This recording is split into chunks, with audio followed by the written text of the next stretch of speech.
So hopefully we'll have a little bit more sound now. I am going to turn myself up on Facebook. So let's see. So hopefully we'll have a little bit more sound now. So there we go. Hey, Fauna. So hopefully you guys should have sound. I just checked it on my phone and I have sound. So I'm hoping you also have it as well. I could see in the comments that there wasn't any. So thank you for letting me know. Thank you, Arnetta, for letting me know that you can hear me. So as I mentioned, I'll be streaming a little bit differently tonight than I have been in the past. And I'm just getting some settings over here to make sure that we're all good. And hopefully we won't run us, we won't lose sound. We won't lose any of that. Sound should be pretty easy for me to fix. And I shouldn't have any issues with that. But other than that, I think the actual video itself should go relatively smoothly and we can get this done. So as people start to jump on, I just wanted to ask because I did reschedule the finishing part of our duffel bag for tomorrow evening, but I know Friday evenings can be kind of rough for some people. So I didn't know, and I thought that I would ask you if you would prefer to do it, let's say on Saturday instead of tomorrow, which would give you a chance to catch up if you hadn't. So at any point, just hop on. I can see the comments and just hop on and let me know if you have a preference. It is scheduled for tomorrow night, the same time. And if that doesn't work for you because I had to do the reschedule, please let me know. So I don't know why I'm breaking up.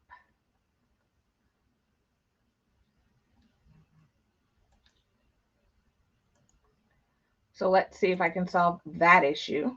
1 second. Is that a lot better for you guys? So hopefully the sound would have gone, the breaking up would have gone away.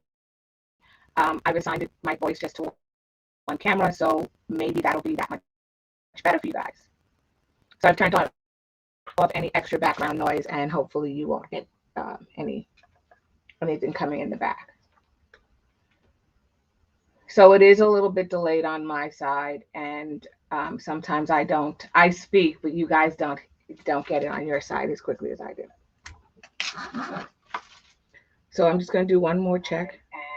And sometimes I speak, but you guys don't get it on your side as quickly as I do. Okay, so I'm not getting it breaking up on my side. So I'm just going to do one more check, and sometimes I speak, but you guys don't get it on your side. So that was a little bit of a delay because I know you get it on a delay on YouTube. So I don't know why I'm breaking up. I haven't done anything. I will try to talk slower because you know I have a tendency to talk very fast, but I will try to talk slower so that you all get exactly what I'm saying. And I'm like I said, I'm just going to double check that everything is set. I can see my sound coming through, and hopefully that will help you guys as well. Yep, okay. So yeah, so let's get started. Like I said, I will talk slower, and hopefully that will resolve whatever that issue may be where I am breaking up. I didn't hear myself on my phone is breaking up, so I'm hoping that it fixes itself. Uh, Nancy, I'm not sure if you hear me breaking up, or Vonna, if you hear me breaking up, as well as Arnetta. So let's get started. I don't want to delay you guys any more than I have to. I'm going to be doing half of my bag, and I will let you do the other half of the exterior on your own. You can go in, and once I do the first half, you'll see how easy it is to do the second half, and therefore you'll be able to do that, and that'll be your homework for tomorrow. So let's talk about a couple of things that we're going to need tonight. So tonight we will be setting our rivets. So hopefully you have a rivet setting kit or a rivet press, and that we're going to need both of those things plus the rivets. If you receive the kit in the subscription box, it comes with the hole punch as well as the rivet setter. So you will have that. Couple of things we're going to work on is we will be working on our straps. Last night I told you to just iron it, and we're going to miter it because it needs to be adjustable. So we need to make it longer. Nancy says I'm breaking up as well. Okay, can you, Nancy and Arnetta, can you just hit refresh on your screen for YouTube and see if it comes back where I'm not breaking up? Sometimes just a simple refresh will do it. Can you just hit refresh on your screen for YouTube and see if it comes back where I'm not breaking up? Sometimes just a simple refresh will do it.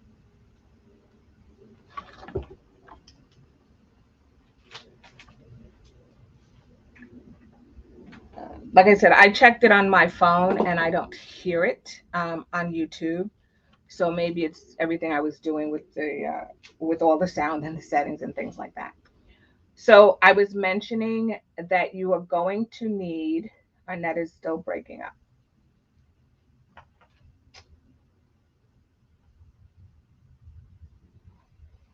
Okay, thank you, Nancy. Arnetta, maybe I'll wait for you. I don't want you to get bad sound.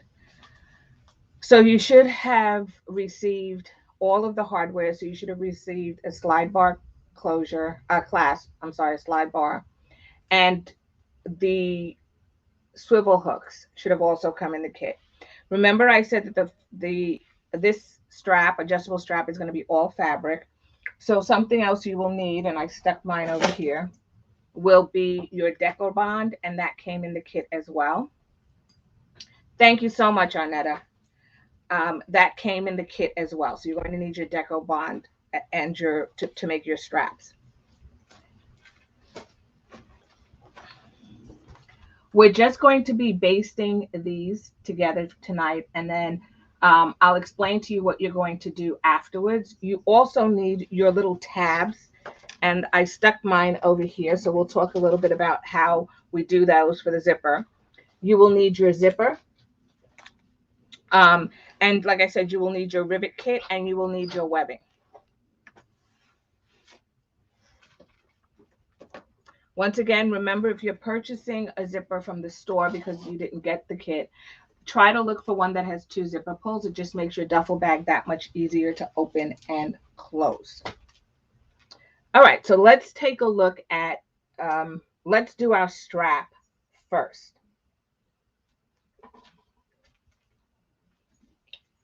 So last night,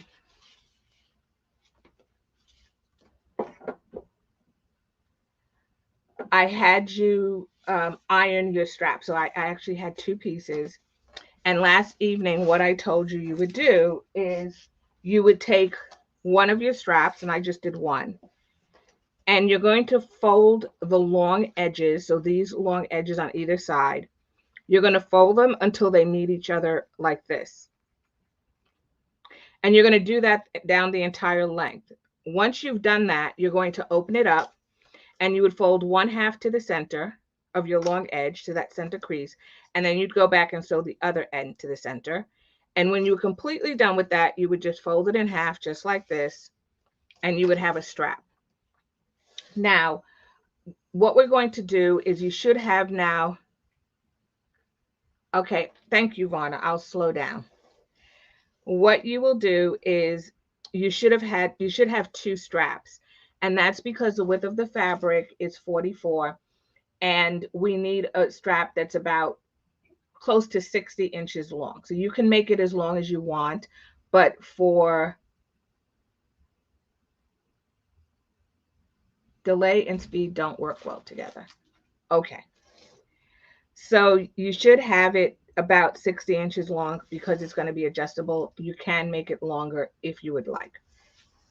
So I have those 2 pieces. So I'll put one to the side right now. And I'm going to take one of my straps and I'm going to open it up so that it's wrong side facing up. And we're going to do what's known as mitering. So now it's wrong side up. In order to do this, we're going to flip it over to the right side, just like that. And we're going to clip this, or we're going to place this right sides together. So this is my first strap.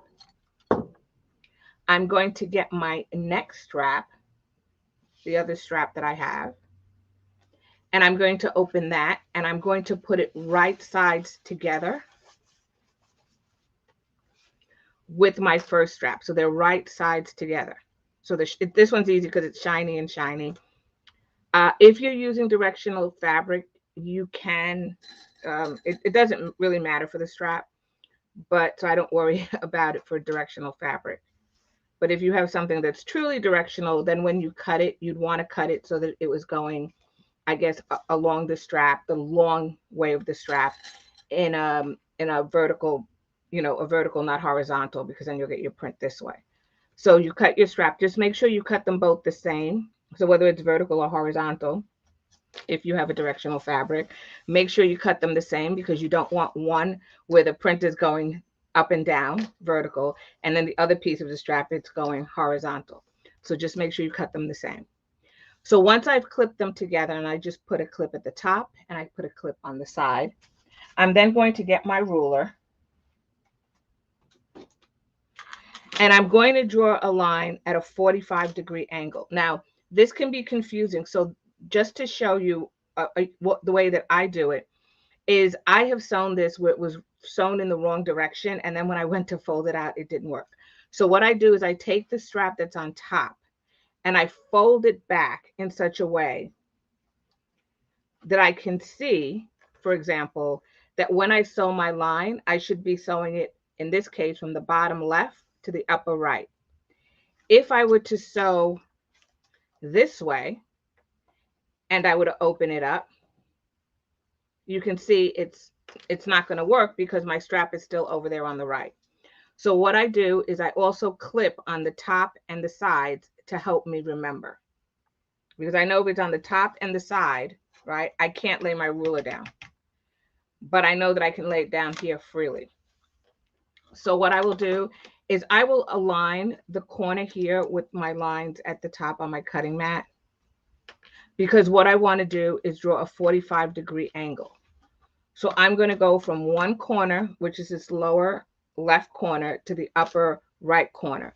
And under here is the right corner. So that's why I laid it in such a way that it aligned with my cutting mat. So I'm really going from one line to one line. So I'm going from this line at the bottom left all the way up to that line at the top right. I'm going to draw a vertical line for myself so that I can see where I'm going to sew. And we will be sewing exactly on this line. So you shouldn't be sewing to the left or the right of it. You're just going to sew on the line. So I'm just drawing a line for myself, just like that. And it may be a little bit hard to see, but it's on there. I promise you.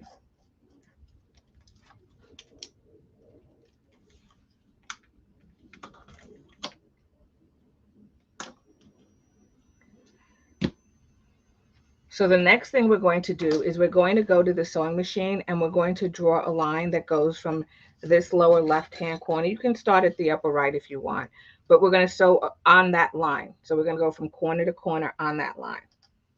And I'm just adding a couple of extra clips here so it doesn't shift on me. All right, so let's go now to the sewing machine.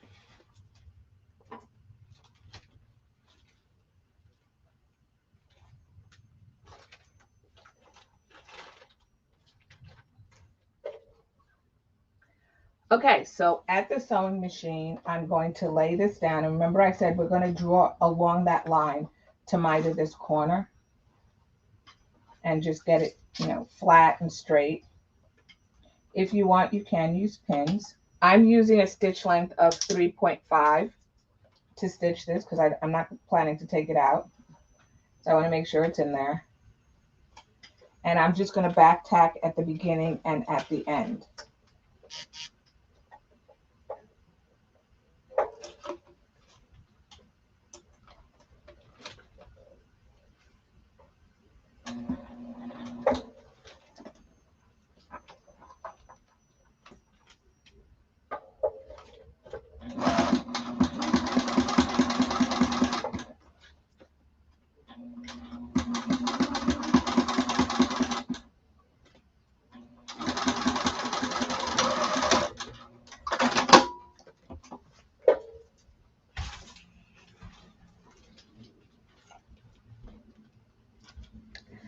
All right. So now that I have that completed and stitched in, I will be trimming the extra fabric off because I don't need all of this fabric that's on here. So it's stitched in, but I have quite a bit of fabric on here. So before I actually cut this, I fold it back just to make sure that I have a good, it's going all together and it's actually correct. All right. So the next thing I'm going to do is I'm going to cut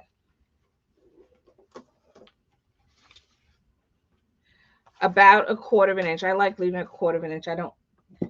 I'm not skimpy with the seam allowance. So I take my ruler, I lay it on that stitch line that's right here so that I can get 1/4 inch. If you want, you can leave a 1/2 inch. It's not necessary. And I'm going to get 1/4 inch. So I have a little bit of a glare here, so that's what's going on.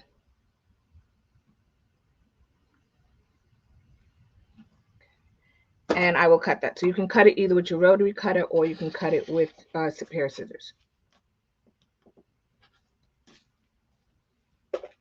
Now, because I want this to lie as flat as possible, I'm going to open the seam up, this seam right here. I'm going to open it up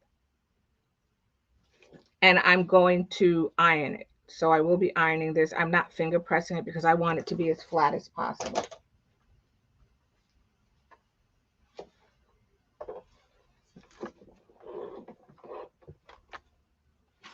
Once again, we're just going to open this up and we're going to iron it because I want it to be as flat as possible when I fold it. All right. So then once we've done that, the next thing we're going to need to do is on one of our edges, on both of our edges at the bottom, we want to fold it under. So the reason we want to fold it under is because we want a finished edge. So what you're going to do is draw a line from this finished edge 1 inch down. So I'm just going to take my ruler and I'm going to draw a line 1 inch down. And I'm going to do that on both ends. So I'm going to do it here. And once you have that line drawn, you're then going to fold this top edge here down to that line. So you're going to fold it down to that line. And I'm giving you a 1/2 inch fold is what I'm doing. And then you're going to iron this. So you're going to iron this flat. And that's so that when I fold my strap up, I have a finished edge. I don't have a raw edge. So right now, if I were to take this and just fold it in towards the center, one long edge, and then the other one towards the center, and then I fold it one more time, you can see that that edge is finished. And that's what I want to accomplish. So I want to do it not just for this end, but I want to turn my strap around like this. And I want to do it the same on this side. So I'm going to draw a line that's 1 inch down.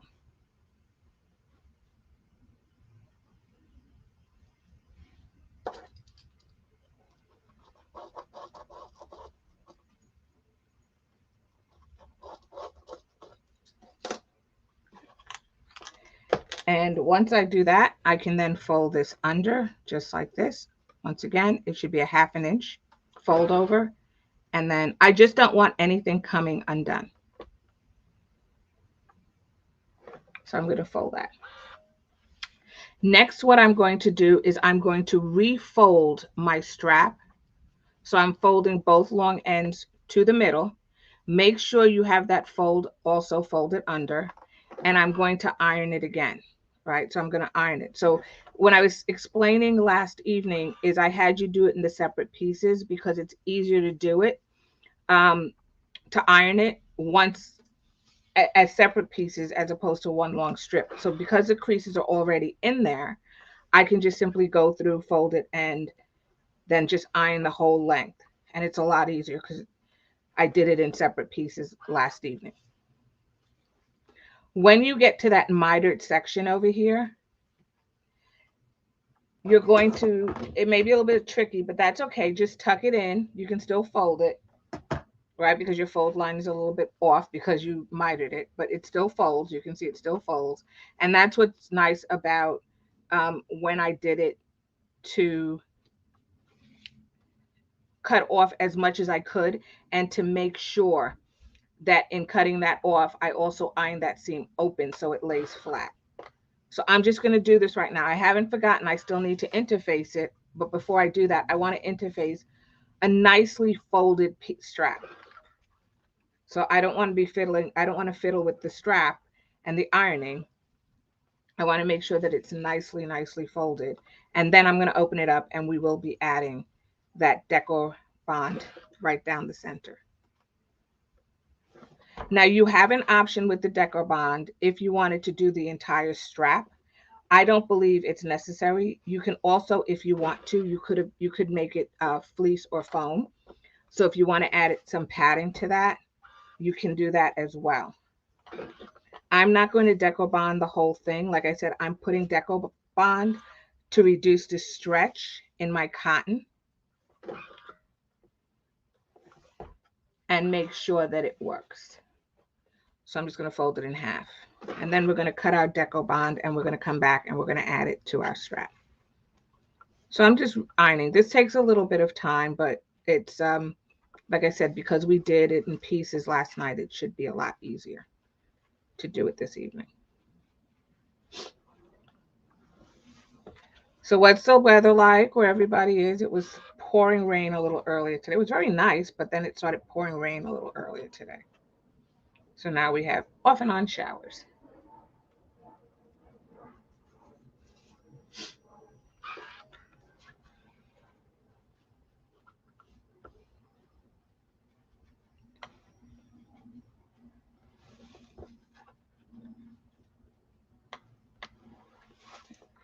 So I'm just doing that. So once you've done that, you're going to take out your deco bond, and we're only going to use a 2-inch strip. But deco bond, like fabric, comes out in a certain width. So you will need to use 2 pieces for this. Raining in Washington. Was it raining heavy, or was it pouring rain like it was here, or was it off and on?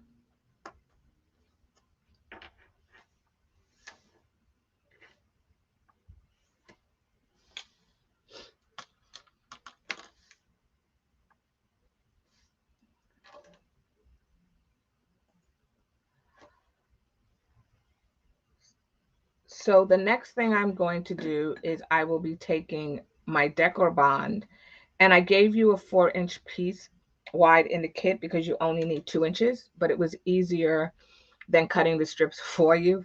So you need to cut the 4-inch width into a 2-inch width. So I'm going to go right down the middle just like that, and I have a 2-inch width. So I'm really going to be interfacing only like half of my strap. So I'm going to take one of these and I'm going to put that to the side right now. And then what I'm going to do is open up my strap just like this. Open up your deco bond, and we're going to lay the deco bond down the middle. So when I say half, only 2 inches worth, but it just happens to be the 2 inches that are in the middle. Put your deco bond under your folded edge. So we're going to put it under the folded edge, just like that. And now we're going to iron it. So I'm going to clip it real quick, sporadic.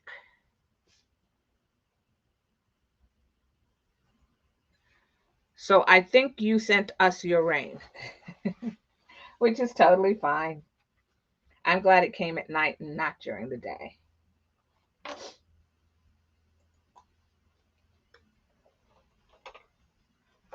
All right.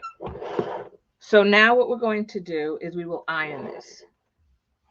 Remember, put this under your fold. And then I'm just opening up my strap again. So it's a lot of ironing of the strap.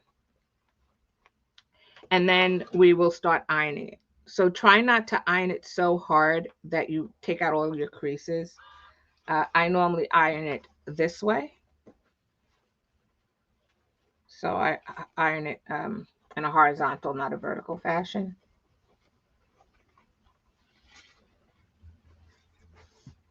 Just like this. Now, when you iron it, right, you want this piece to stay inside your fold lines, right? So when you fold it this way, it should be able to fold back on it. If you find that it's a little bit too tight, you can actually trim it down to a little bit less than 2 inches, so 1 7/8 inches. But Deco Bond is pretty forgiving, so if you just fold it and pull it to the middle, it's totally fine. If this was foam or fleece, I would definitely tell you to cut it a tad bit smaller. So, 1 7/8 as opposed to 2 inches, because you want to make sure that you're getting as close to the line on the other side. So I should have probably cut this a little bit smaller, but that's okay. I think my ruler measurements were off. They were off in that because I doubled it up, not because the ruler itself is off. It was just because I doubled it up. So I'm just folding it in, making sure this is in the center, and then um, interfacing it down.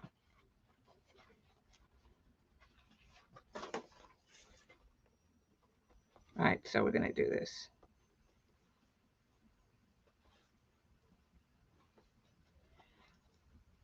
And what I will do is, before I lay the other one down, I will definitely trim it a little bit, because I think my ruler, it wasn't, my interfacing was a little, it wasn't totally flat and straight. So that's really what's going on. So to not drive myself crazy, I'm going to trim this piece. And I'm just taking off a little bit off, taking a good bit off actually, but you should only have to take off maybe about 1/8 of an inch. So I'm just cutting this, and I will make sure to do the same for the other one. But we just want to add some stability to the strap, because like I said, it's cotton and we don't want it to stretch. If you're using a vinyl, I would recommend that you put a piece of, if you have scrap waterproof canvas, and I've done this before in a video, that you do that, or you put some kind of stabilizer, because believe it or not, vinyl will stretch depending on how you cut it for your, for your pattern pieces. So if you don't cut it, if you cut it with the grain, it also has stretch. And over time, your strap will stretch even on a vinyl bag. So I cut this, and hopefully that's a lot better. Good.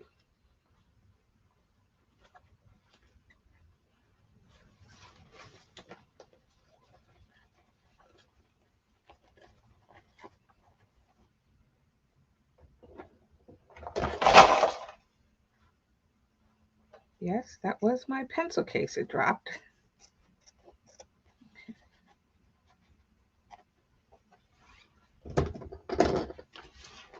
And when we get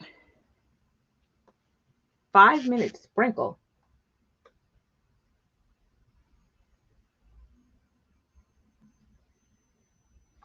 what was that about? That hardly even counts as rain, Varna. A 5 minute sprinkle. That even counts. You don't even put up your umbrella for that.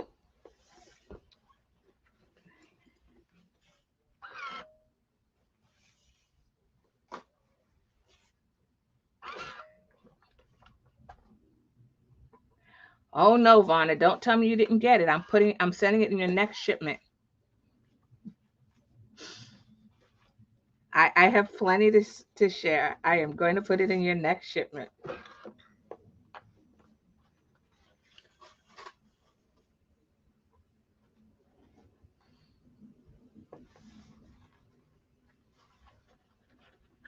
I don't know if anybody's like me, but I'm going to be quite honest with you. I hate straps. I hate straps. And I know, it's like medicine. You do them first to get them out of the way. I think, it depends, because the sewing part isn't so bad. It's the preparing part that drives me crazy.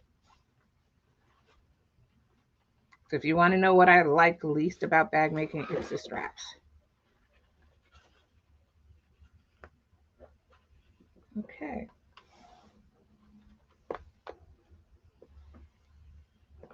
And then once you have that done, you will see that it comes up too short. So it's a little bit shorter than what I need, because remember I said the width of your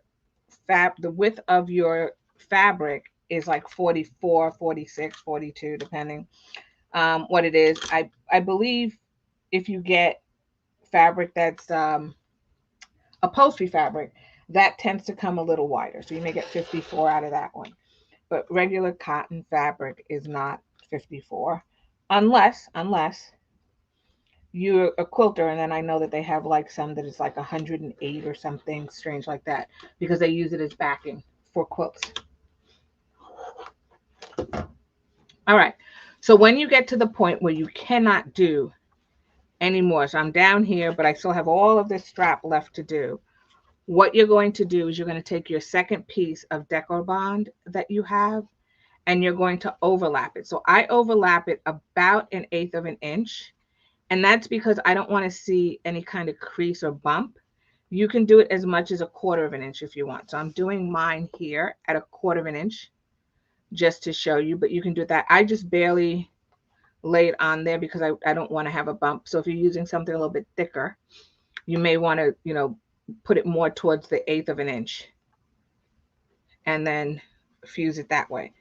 It's not going to really matter that much, honestly. I know I talk about this and you say, oh, you don't want the bump, but for the most part, it's an adjustable strap and nobody feels it. It's probably my own personal thing, but I do overlap it because I find if you do not overlap it, it will have a crease. So it will have a place where it bends very easily and naturally because there's that space.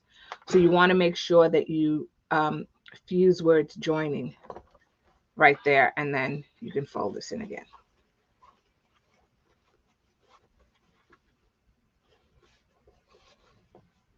And we will have to trim it at the bottom because, of course, it was a long piece. So we will trim it again at the bottom. But for right now, I'm just going to iron this. And when you get to the bottom, remember that we're going to cut it, but we will be tucking it under that fold. So before we sew this strap, we're going to need to prepare our swivel hook that goes on the end. So once this is done, we will prepare that swivel hook, and then we will do our stitching on here. All right, so I am at the bottom here. I'm going to cut this pretty even, a little bit shorter than the bottom, and you can eyeball it or measure it. I don't really give you the measurement so much in the pattern because everybody's strap may be different. So we should do 1-inch nylon webbing from now on, since you got it, Nancy. Because you know me, right? I'll make everything match. Like you'll have, purple hardware, blue hardware, green webbing. It'll just be like a whole theme of color. Because you know me, I'm always on the hunt.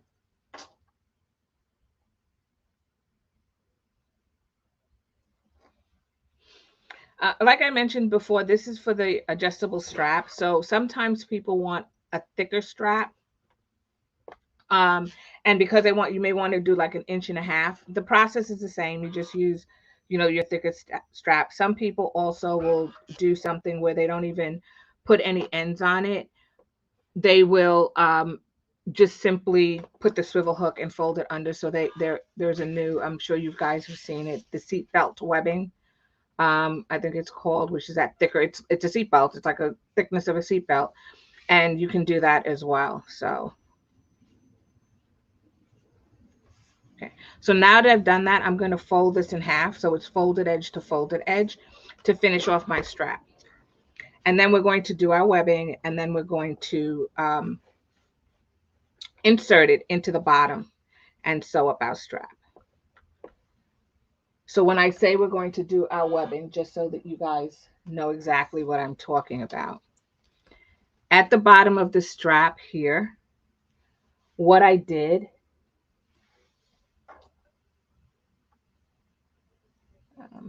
sorry, I don't know, it seems like when I do and doing the straps, I have to go to the Oh no. Is it nerves, Ron? Are your nerves kicking in? What is that about? That is so funny. I have moments like that, but it's they stress me. But what I have you do here is I have you add a piece of webbing. And the reason that I had you add this webbing or insert the webbing to the bottom is because what's going to happen is this is going to pull on your bag because it attaches to the hook. And I find that if it's cotton, it tends to wear quicker or faster. So what I have you do is I still have you make the strap in cotton, but instead of making it and folding it under like this and adding the swivel hook, which is going to take wear and tear on the cotton piece, I had you add a piece of webbing, which is a lot sturdier and therefore it should last a lot longer because this whole moving back and forth won't wear as it does on the cotton. So that's what we're going to do. But also we're only doing it, as you can see, we only do it for one end. And that's because this side needs to move. It has to be adjustable up and down.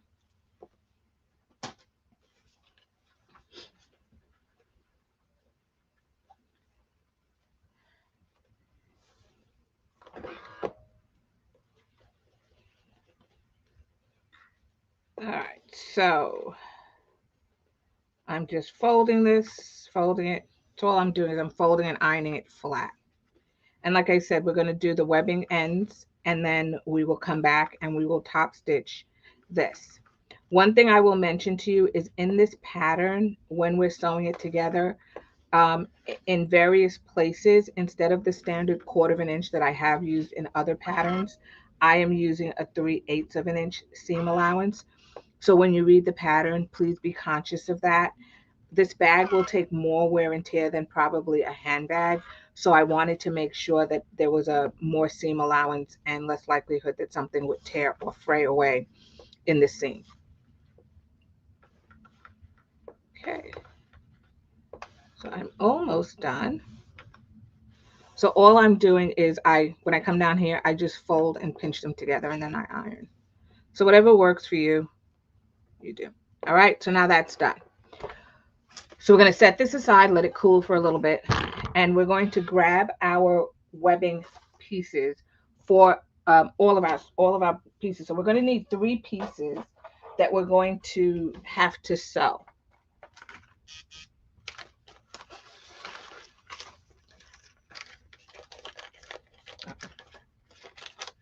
Sorry, that was the zipper. We don't want the zipper right now. We want the webbing. So let's do that. So how are you guys finding this broadcast tonight? Are you finding that it's, a lot like me? I'm finding it's a lot more stable and it's actually easier for me to manage the cameras as well. So that transition is really a lot smoother. So you should have these 2 pieces in your kit, and then I do need to break into this. We're going to need our luggage anchor. And for right now, we're only going to need one of our swivel hooks. So we don't need both, we just need one because we're only going to be putting webbing on one.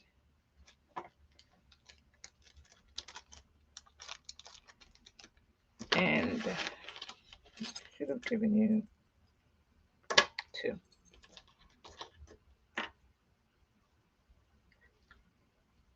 Just burnt my hand.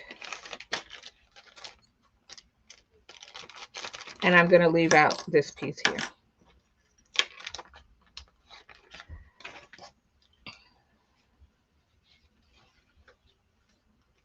So this is going to be for our strap.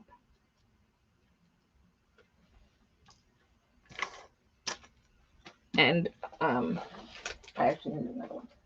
So these are 3 inches long, the connectors. I tried to give you as much room as possible on the webbing. And we're only going to use it for 2 of our anchors and 1 of our swivel. Remember I said the other swivel hook is going to be free moving, so we're not going to put webbing on that one.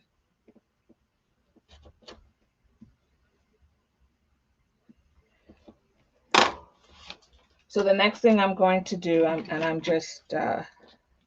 going to insert this into the actual hardware. And once I do that, I will be folding it over and clipping it.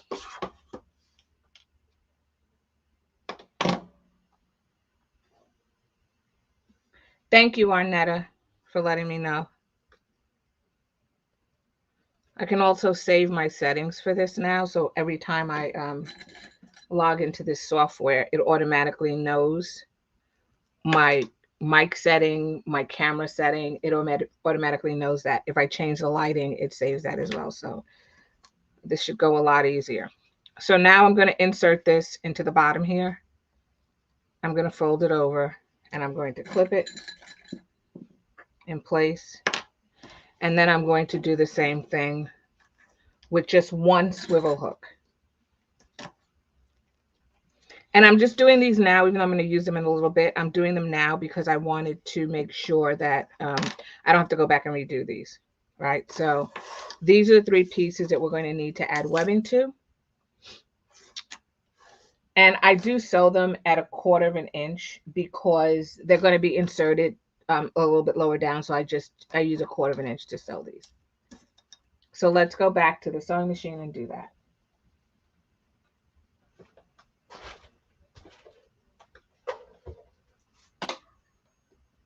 So the way that I'm going to do this is I'm going to string them along. So I'm going to start with 1 and take your time because this is thick. And you're going to sew. I'm using the edge of my presser foot. I'm going to stitch forward and back. And then without taking that out or breaking the thread, I'm going to do this and I'm going to just stick it right under my presser foot so that it's next to the other one. And I'm going to stitch forward and back. So I back tack. And then I'm going to do my last piece. And that saves on thread. It's also makes it a lot quicker. So now that I've done that, I can go back to the cutting mat.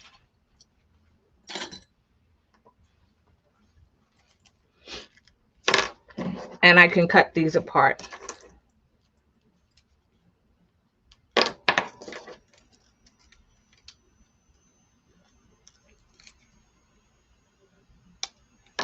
So I can set my anchors to the side because I don't need those. I just need this piece. And I need my strap. So now we're going to stitch our strap. I add 4 rows of stitching. You're more than welcome to add 2 or 5, however many you want to add. You can add that to your strap. I just like it because there's no puffiness to it. It's totally flat. So you can add whatever you want. But I do 1 at 1/8 of an inch and 1 at 1/4. I have found I start with the 1/4 of an inch first, and then I come back and do the 1/8. I find it makes a nicer strap and you don't have as much rolling going on. Okay. So to do that, the first thing we're going to need to do is we're going to need to unfold this edge here, right? That any one of the folded edges. You're going to leave the fold, but you're going to place this inside. Okay, so I don't want to place it here because if I do that and fold it over, you'll see the edge. So what I'm doing is I'm encasing it. Yes, it will be a little bit snug. That's totally fine. So I just stick it right in there and then I refold this and then I clip it in place. All right, so I do maneuver and press it and pull and press to get it, as even as possible there. And then I will put a clip in place. Now, when I stitch this, I'm going to stitch from the top because I want to make sure that I get this shallow end here, but you can stitch from the other side if you like. If you want to stitch from this side, because that'll be your outside, you're more than welcome to stitch from that side. So the next thing is to add some clips. You can put double-sided tape if you would like to hold it together. I'm just going to very quickly add some clips here. And add as many as you like to make you comfortable. People say, well, how many clips should I use? Use as many as you want. Use as many as you need to use to make yourself comfortable. So if you want, you can do that. Or you can, like I said, you can put double-sided tape on here. What I also do is I sew this side where it opens up. I sew this first so that I know it's totally closed. And that way, if I have to roll my fabric, I know this is stationary and I'm not going off the edge. So I do it from, I start with that folded edge first when I start stitching.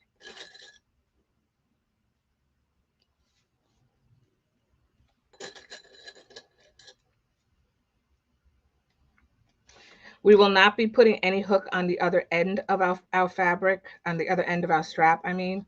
So the hook is just going to be on one end and we'll just be closing up the other end.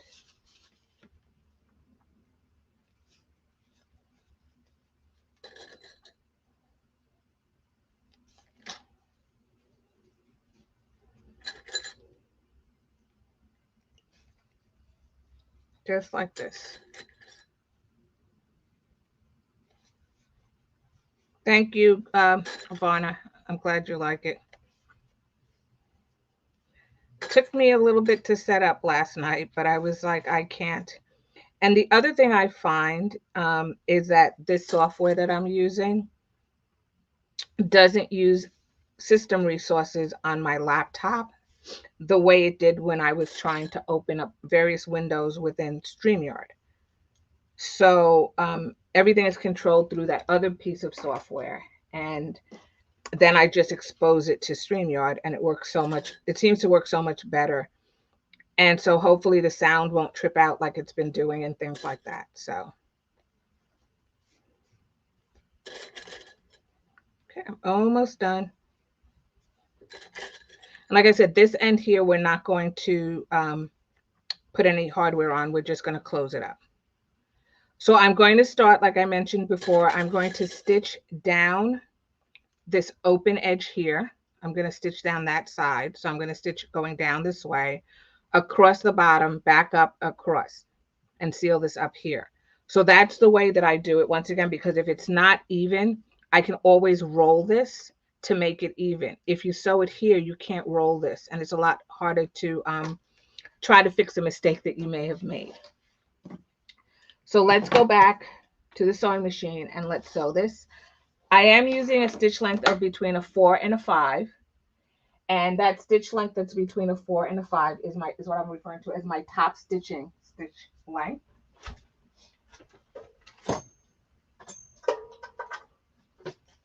And when I sew this as well, once again, I'm doing a 1/4 of an inch, but when I sew this as well, I don't start at the corner. I start a little bit further down. So in other words, I don't start here when I sew. I start here and then come back around to there. And I just find that it's a lot easier if you start off of the corner than it is to try to match it at the corner, right? So I'm just going to start. Once again, I'm going to do my 1/4 of an inch first. I'm going to change my stitch length to a 4. And take your time and sew down that edge. And back tack. I did start, I know it doesn't look like it, but I did not start at the corner. And if you have to adjust your presser foot, so I have a knob at the top where I can say how much it compresses my fabric. And sometimes you don't want it to compress it so much, because what happens is, because this has stretch, it will stretch your fabric and you will start to see puckering. So normally what you do is you change the pressure of your foot on your fabric. And some machines automatically do that. Mine does not. So if you notice that there's puckering, just adjust that. And something interesting I learned, I always say like the edge is about a 1/4 of an inch.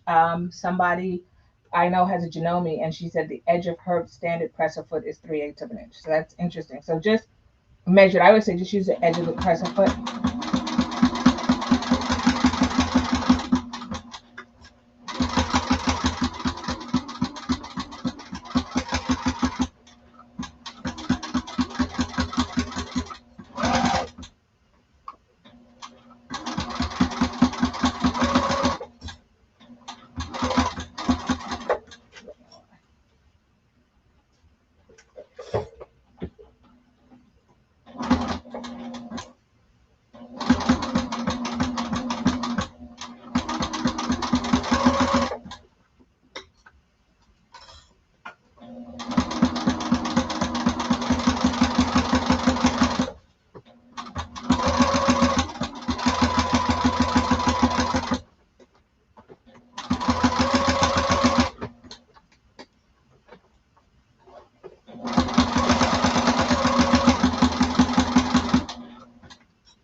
So when you get down to the bottom over here, take your time because it is a little thicker, and if you have to hand crank your machine, do so.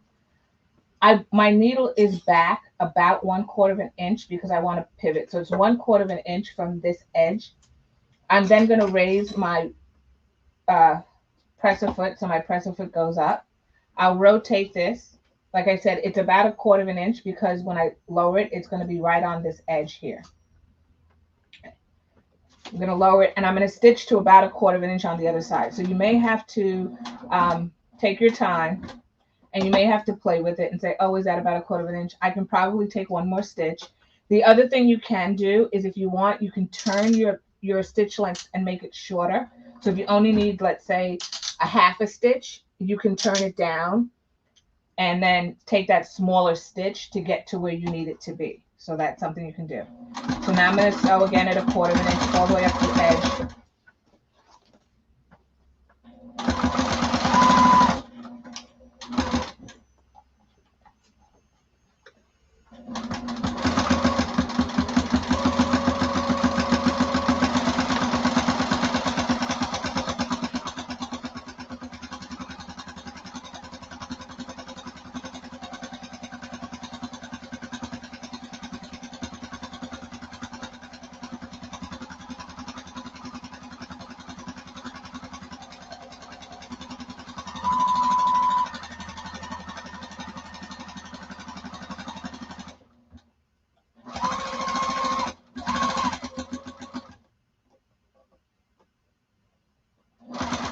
And when I get to about 1/4 of an inch at the bottom, once again, I'm going to lift my presser foot. I'm going to pivot. So I lifted it, pivoted, put the presser foot down, and I'm going to stitch back to this other end. Lift again. Make sure, which is something I didn't mention, make sure that that needle is in the down position. Because if it's not in the down position when you pivot, it could be that you move your fabric left or right, and therefore your line won't be straight. So when I meet that other line that I made, I'm going to back tack, and I'll cut my thread.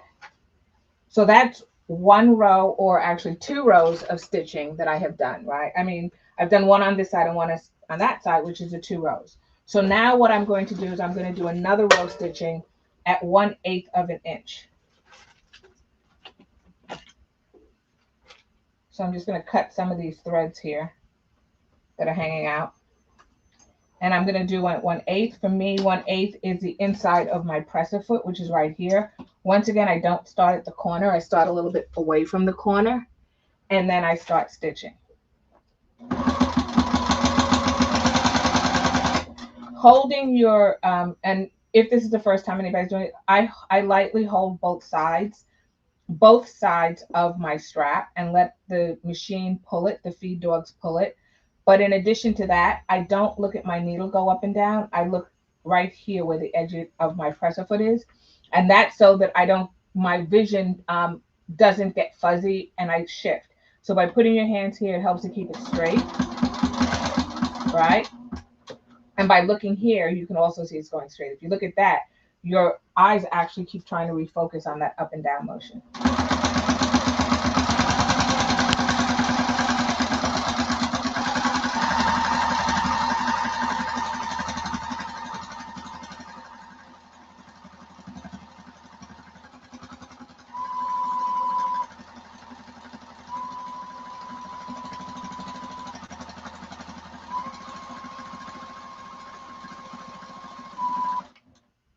So as I get near the bottom, once again, there's a thickness here, so please take your time. If you have to hand crank it, I don't know, everybody's machine is different, do so. But instead of 1/4 of an inch here, you want to be at 1/8 of an inch. Lift your presser foot, make sure that needle right here is in the down position, is in your fabric. A little trick, if you've ever seen a jog, meaning that like your stitch goes at an angle, like that, when you lift it up and pivot, what you can do is when you stop, rotate your wheel until the needle is going up, because in that way you know that that thread, your thread that's coming on the top, has actually caught your bobbin thread. And then if you lift and pivot, if you do that, you'll start to see that you won't get that jog as much. And usually when you forget to do it, you'll see the little jog. So I'm going to stitch over to the end about 1/8 of an inch. Once again, if you need only a half a stitch, turn your stitch length down and then turn it back up to go, you know, back down.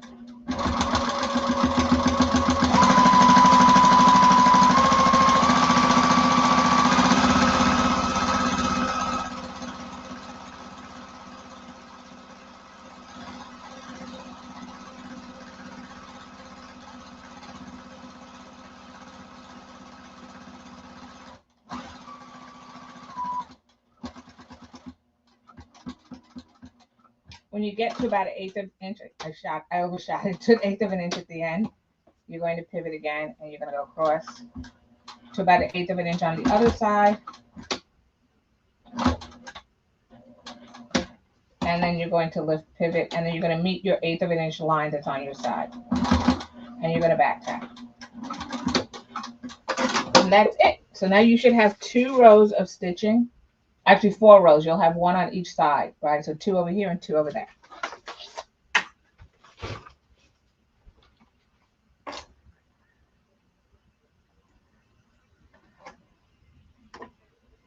So let's see what we've done.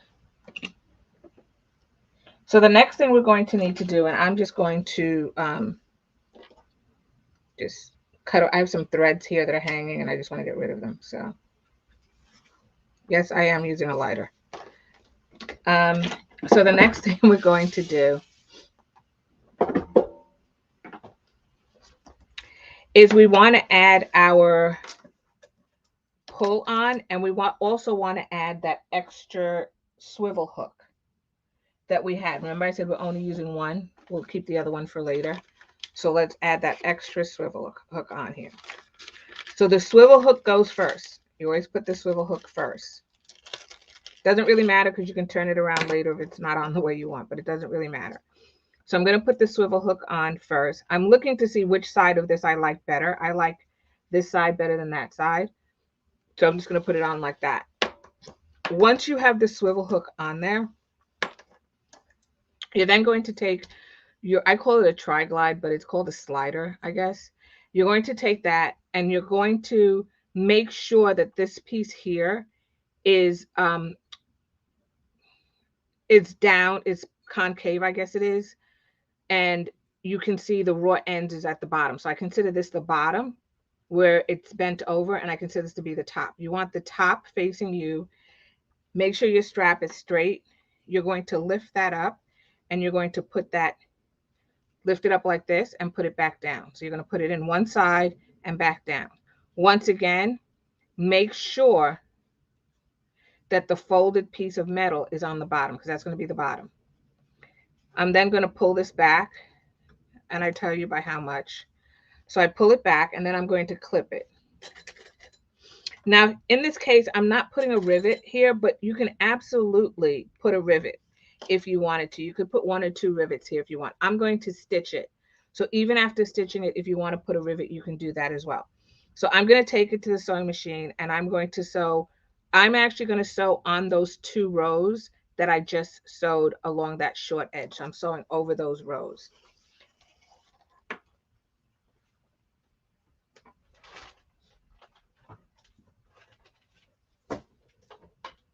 Make sure when you're doing this that your presser foot is away from the metal. So you don't want, I think I give you about 1 inch or so. Yeah, it's about 1 inch from here to here. If you need to take 1.5 inches, then do that. But you don't want to catch this metal, this bottom piece of metal, which is so easy to do, under your presser foot because you'll break your needle and or damage your machine.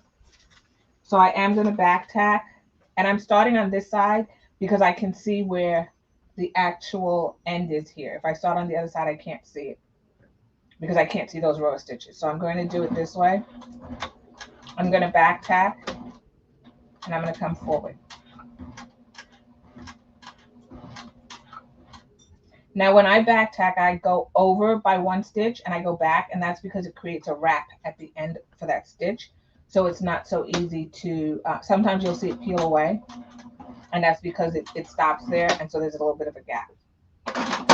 So that's 1 row of stitching, and then I'm going to do another row of stitching.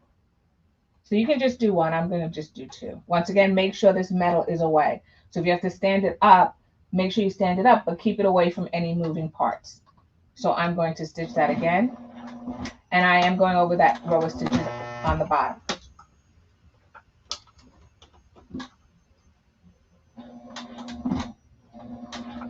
And I am taking my time to do this, so if you have to hand crank, then hand crank. Okay, so now I've done all of that. And my swivel hook is on there. And my slider is on there. So now the next thing I need to do, because I have everything just dangling, right? I have all these pieces dangling. I need to put this piece through this. So just make sure your strap is straight. Look at your strap. Make sure it's totally flat and straight. We can always flip around things afterwards, but just start out with it being straight.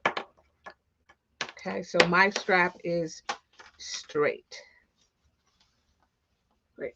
I'm now going to take, and you should have here, you should have your other swivel hook.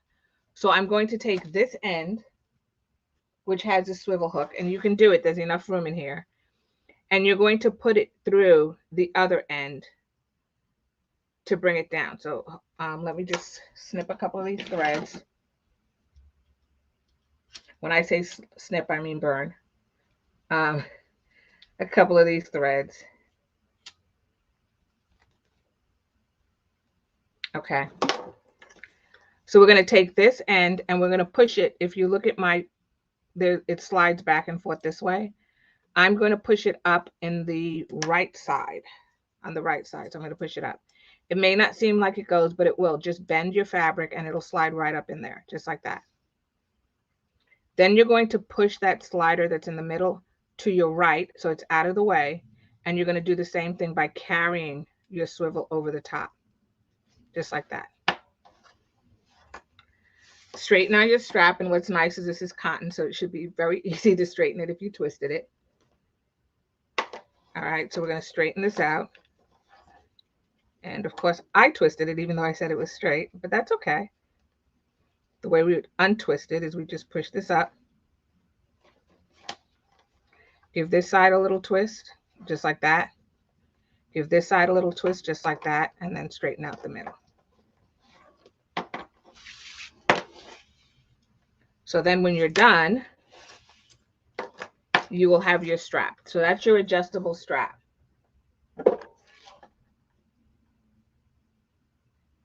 So I'm hearing Nancy and Varna say, so Varna says she can't stitch the short width.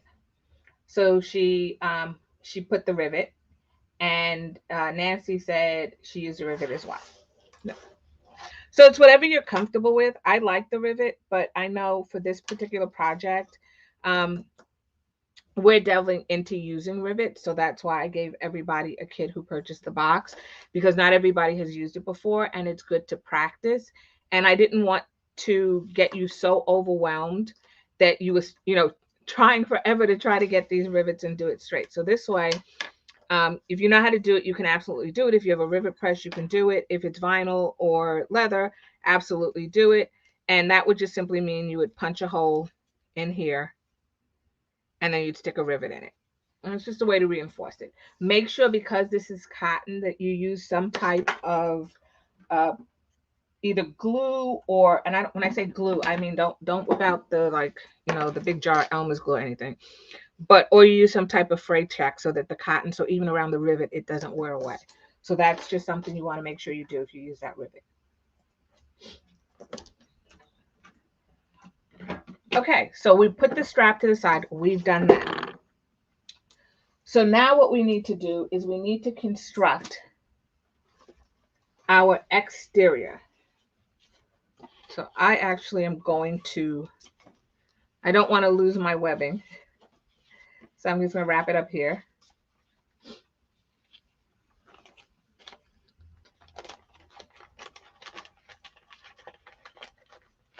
And I'm going to put it away. So the first thing I have you do after you've done the strap, and hopefully that was pretty clear, the next thing I have you do is I have you make the zipper. So here goes, and the zipper that you're going to use is the one that has the 2 zipper pulls in it. So as a general rule, what I do, and everybody can do this differently if you'd like. When I'm using zipper tabs like this one here on the bag, because I don't want it in the seam, I will cut my zipper, and this is Zipper by the Yard. You can do the same thing with a store-bought zipper. If you're going to put on these tabs, you just cut off the metal bits and pieces. But I cut that off, and you would cut it off at both ends if you were using a store-bought zipper, because I also put one on the other end.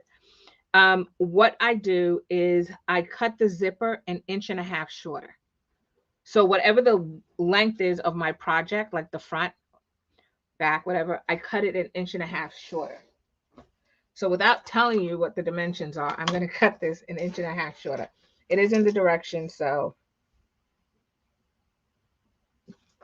And that will keep it out of your seam. It will keep it out of your seam allowance. So you won't have to worry about it.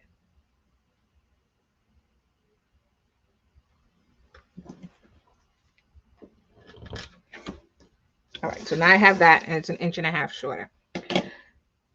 Last night I mentioned about these zipper tabs. You should have 2 of them because we're going to put one on each end, and I do have you make it a little bit longer. When you make the zipper tabs, they should be longer than they are wider, and I have you fold the shorter or less wide side, this side. So I have you fold them like this so that they match, right? And then I have you do the same thing you did for the strap, where you folded the raw edge to the center and then the raw edge to the center. And then I had you fold it in half like this and iron it. So now what you can do is you can take your zippers that have raw ends on them, and hopefully you have your pulls on them. All right. And what you can do is you can take this and you can put this tab in. So you're going to open it up, not all the way, just in half. You're going to take your raw end and you're going to stick it in there so it's totally flush, just like that. And I put 2 clips because I don't want my zipper bending while I'm sewing. So I put 2 clips, one on either side. So I put one here and one on the other side, just like that. All right. And get it straight. If you did not cut your zipper straight, you want to make sure you do that. I have a little extra fabric here, so I'm just going to melt it off. If you're afraid that your pulls are going to come off, you can always stitch across this back your teeth, because this happens to be a nylon zipper. It's not a metal zipper. Just take your time, and then you're going to do the same with this side. So I did cut them longer on either side, and that was purposeful because I didn't want anybody fiddling with trying to match anything up. So you just do that for both sides.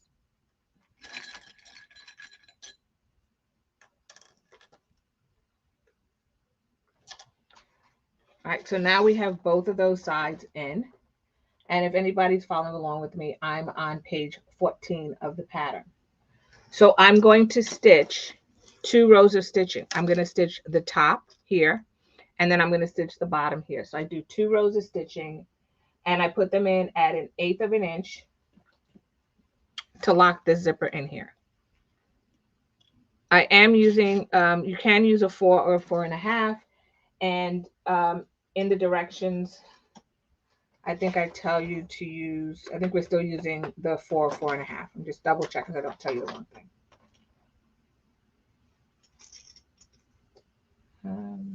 Yeah, you can use top stitching length, or you can use, which is 4 or 4.5, or you can use a 3.5. I like to use the 4.5 on the zipper top stitching because it's not so close together, and because you are stitching over those zipper teeth. So I will stitch across the bottom here 1/8 of an inch, and then at the top 1/8 of an inch, and I will do that for both. So let's go to the sewing machine and do that. Now, when I do this, I am not going to cut my thread. I'm just going to stick the other strap under there like I did earlier when I was doing the webbing. So I'm going to lay that on there. Make sure as you do this, you hold the zipper straight. I don't know if you can see it's going like this. You want that to be as straight as possible, and you want to hold it. because you don't want to have a wonky zipper. You can use double-sided tape if it makes it easier for you to hold it in place in the clips. Back tack at the beginning of the end.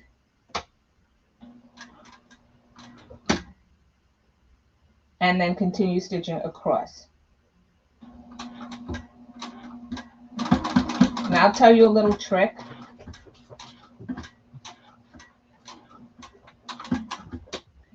So I'm going to cut this because I want to show you a little trick. If you've ever done this, and let's go back to the cutting mat so I can show you because it's easier to show you on that camera. If you've ever done this and you find that when you put this in here like this, you matched up those edges. However, when you started to sew, what ended up happening is you didn't catch the back, right? So what you can do is, because we will not see this back anyway, you can roll this zipper tab ever so slightly back, so about 1/8 of an inch back. You can even do 1/4 of an inch. It doesn't really matter. But like that. And I'm hoping you can see it. So you can see that this is further back than this. This is my back. So when I stitch my 1/8 of an inch here, I'm guaranteed to get this piece. So if you've ever had an issue where you're not catching that back by doing this method, all you simply have to do is leave about 1/8 of an inch longer in the back. And honestly, you do not see it because this bottom piece is inside your bag and this is on the outside. So you don't even see you did that. But it's a way to guarantee that you catch both of the pieces. So if you ever have any difficulty, use that little trick and you won't have that happen. Okay, so I'm going to go back and I'm going to sew my top stitching here. I hope that was clear for everybody.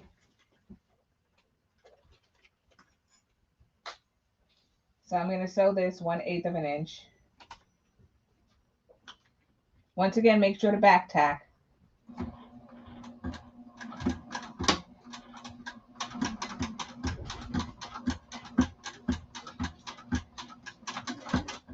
And then because I've already cut this piece, I'm just going to do the top also at 1/8. So I'm going to just stick it under the presser foot to do the top.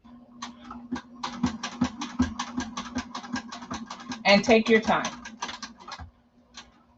And then before I take this away, I'm just going to snip these two apart, just like that. Stick this under the presser foot again for the top piece. I need to do the top piece, and I'm going to go across the top.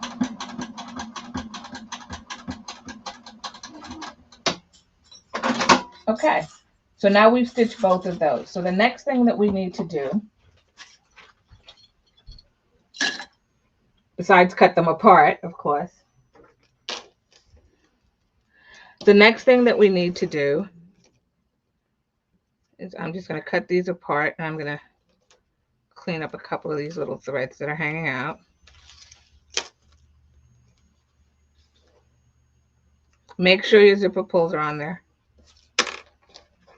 All right. Now we will be inserting our zipper using 3/8 of an inch seam allowance. So make sure that you do that. So before we get on to the zipper, I'm on page 15. I know it seems like I'm skipping around a little bit here, but we're going to sew together our side pieces, and then we'll come back and we'll put our strapping on and our zipper. So I want to prepare all of this. So you're going to take your side pieces, and what you should have done, so this is the sides, and I'll put my zipper to the side for right now. We're going to prepare this. So what we need to do is we need to make this bag in such a way that we don't have, it's not going to be closed in. So we're going to use binding to finish off the edge, and that's only on the sides of the bag, which is nice, and nobody sees them because they're tucked in. So you're going to need your foam, which you should have cut. You're going to need an exterior and a lining piece. So I have these two pieces. So I'm going to prepare my sides. The sides we'll put on tomorrow, but let's prepare them now. So what I want to do is I want to take my foam and I want it to be in between these two pieces, just like that. I'm going to set one set aside. I'll show you how to do one, and then you can do the other one as homework. So the first thing I'm going to do is I'm going to lay my exterior piece right side on the cutting mat, right? It's interfaced. Sorry. Take your foam, put that on the cutting mat. Mine is bigger. I cut mine bigger. I give you the dimensions. You can cut yours bigger as well, but I give you the dimensions so that all you have to do is round the corner. I like my foam bigger than what I need, because I like to be able to go around here and not have to tuck at the foam to get that foam to sit at the edge. So that's why I do it that way. So I always make it bigger. I mean, this is a little excessive, but I make it like about maybe a half an inch or quarter of an inch bigger all the way around. So then what we're going to do is we're going to clip that in place, and it's going to be hard to do that side, but it's okay. We're going to clip this in place. Just cut off a little bit of this.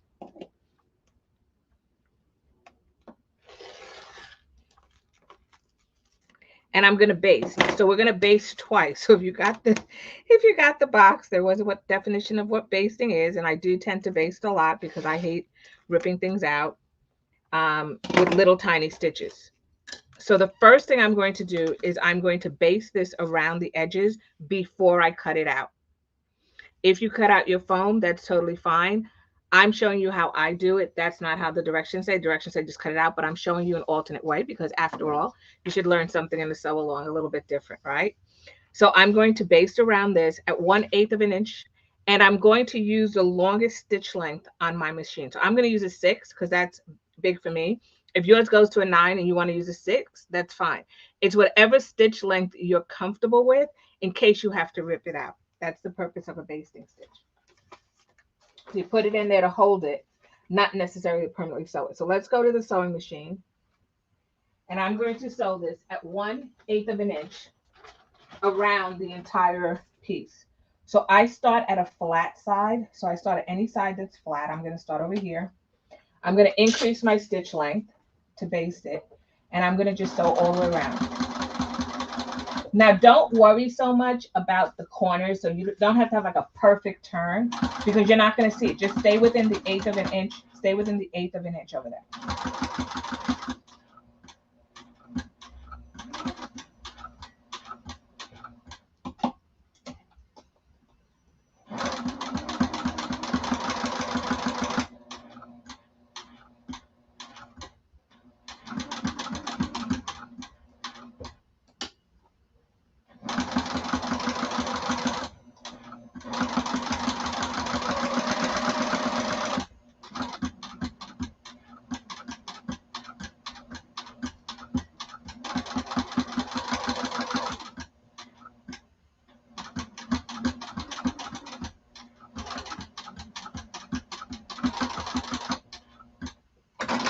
Okay, so now I've affixed it to the foam. And once you do that, all right, you can take your rotary cutter and you can cut this out. Or if it's easier for you, you can grab a pair of scissors and you can cut this out. Right. And the reason you need to cut it out now is because you need to put your lining piece on there and you want to see where the edges are so you can match them up. So that's why you need to cut this out. Because other than that, you're not going to know where to do it. And no, I don't. I do it the same way every single time. I don't take any shortcuts because I hate when things are not aligned and I can't just leave it. So I can take a scissor and I can cut this out. You can also take your rotary cutter and a ruler or just your rotary cutter and you can cut it out.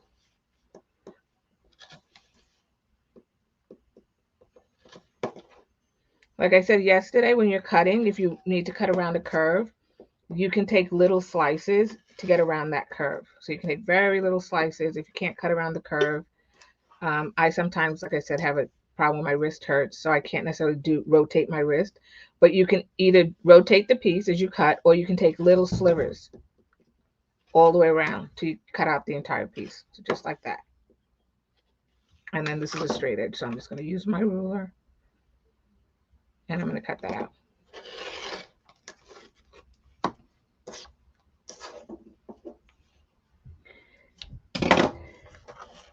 You are more than welcome, Vana. So once you've done that, the next thing we're going to do, because I said there is binding, is you're going to take your your lining piece, and you're going to lay your lining piece right sides together. So you're going to lay the lining, turn this over so that you have the foam facing up. Take your lining so it's right side up. And then you'll notice these are, or sorry, these are wrong sides together, right? So both sides should be the right side. Given that this is, a cotton piece of fabric and it's blue on both sides, you won't see that. But if you had a print fabric, you would see that it should be right sides out. So I am going to clip this around, and I'm going to baste again at 1/8 of an inch. So I just want to lock them in. And you're going to do the same thing for the other side piece, and that's going to be your homework for tomorrow. But I wanted to show you how this is done, and then we'll go back and we'll finish our exterior. So please do. What did you learn? Okay, Bronna, now I really want to know. How do you know? Tell me how you know. How did you learn about basting the hardware?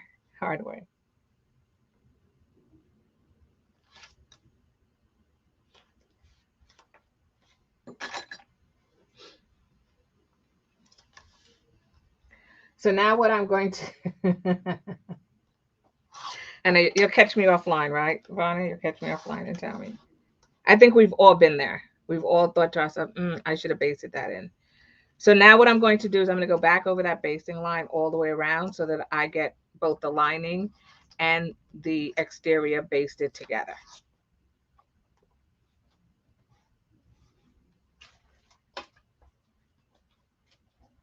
Once again, I start from a straight edge because it's easier than starting from a curve. I am still at a stitch length of 6, and I'm just going to baste this all the way around.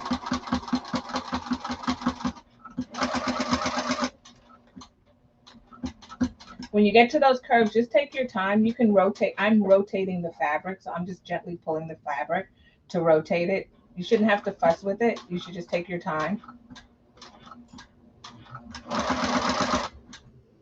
And I'm back on the straightaway.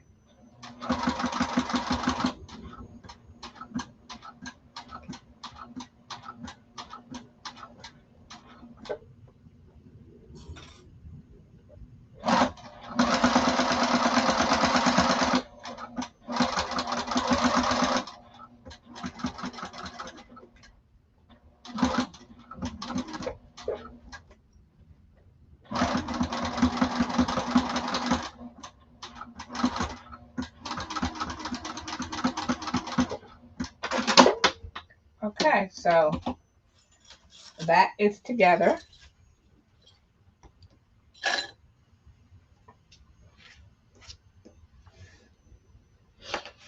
All right, and now we have this complete. What I'm going to have you do is just snip the centers of this, so we'll also prepare it. So I'm just going to fold this in half, just like that. You can mark it with a marking tool. I know where the seam line is here, so I make sure I cut it at an angle, and I stay at that basting seam line. So that's how I cut it. So it doesn't matter how wide it is, but I can see it's a little V. And we're going to need that tomorrow when we're lining up to insert it in the bag. So just put it in an angle and snip down to your thread line, and you know that you're within the seam allowance. All right, so I can see that right here. Okay, so you're going to do the same thing for homework for tomorrow with your other side and with your foam. All right, so now let's go back and work on our zipper and our exterior of our bag. I will do one side with you, and then once again, overnight, you can do the other side.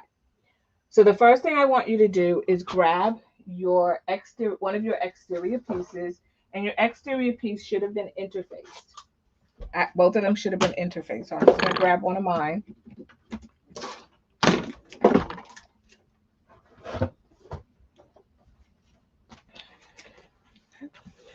And it should be interfaced. If you have directional fabric, please turn it over. And this is what I have you do. Turn it over and just mark the top. So I'm going to say that I have directional, and I'm just going to put a top. You can put T or just the word top, whatever it is, because you want to make sure that it's right side up when you're done.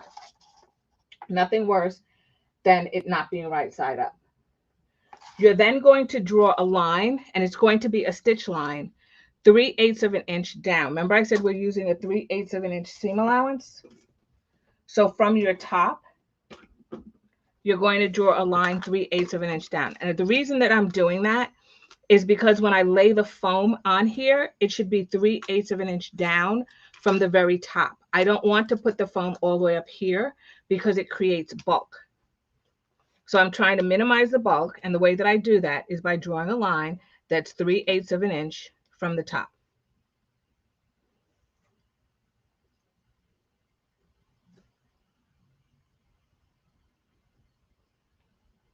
And I'm just double checking, triple checking.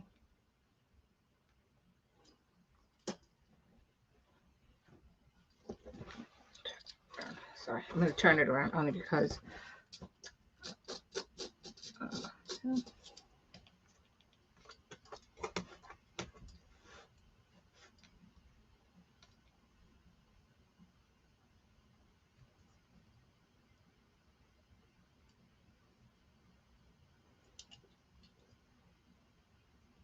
that'll be your stitch line. I also put a piece of washi tape because my plate doesn't have a 3/8 of an inch mark. So.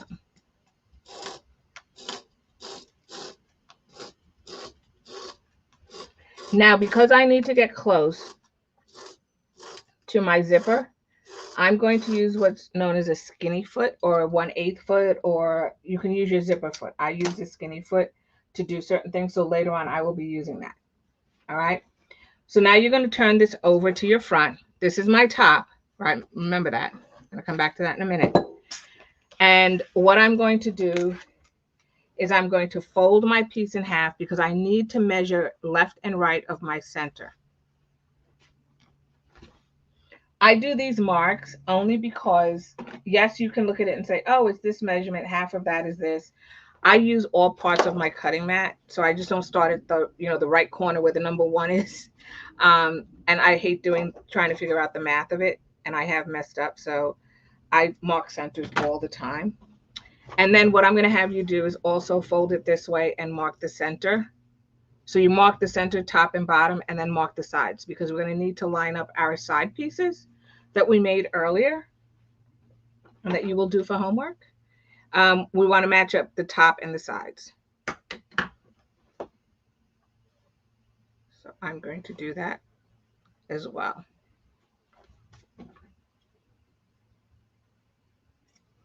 Okay. Great. So now I have my top at my top and the front. I can also see my center mark, so I'm going to align my center mark on my cutting mat at the top, which is up here, and at the bottom, which is down here. So you may not see it. It may be off camera, but that's okay. So now what we're going to need to do is we're going to need to grab our webbing. Now we're going to lay our webbing onto our front and our back. But what we're not going to do with the webbing is we're not going to put the webbing all the way up to the top.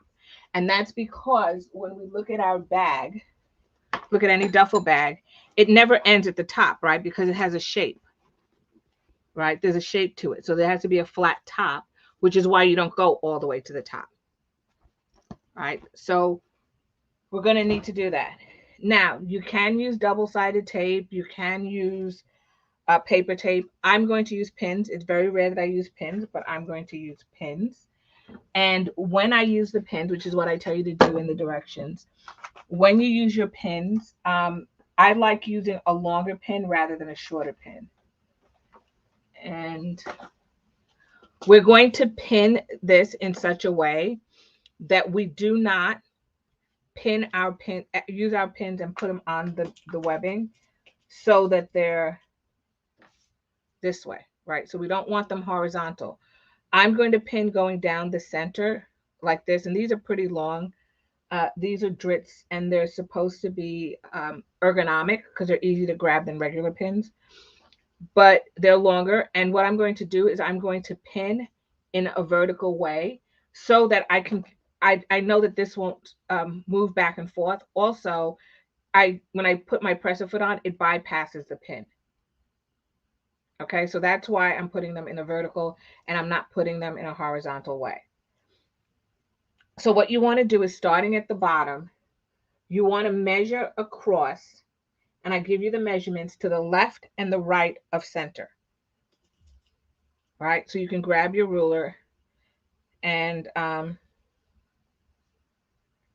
now when you're measuring over, I should mention that measuring over will give you I'm measuring the right edge, right? So the right edge. I'm not trying to center this across. I'm trying to measure this at the measurement that I give you. So I am going to clip the bottom first, just to hold it. And then I'm going to start, and I'm going to just stick a pin at the bottom here. So that's one pin. I'm then going to make sure your strap is straight. Ask me how I know. Turn this around, strap is straight, and you're going to measure on the other side as well. So the inside.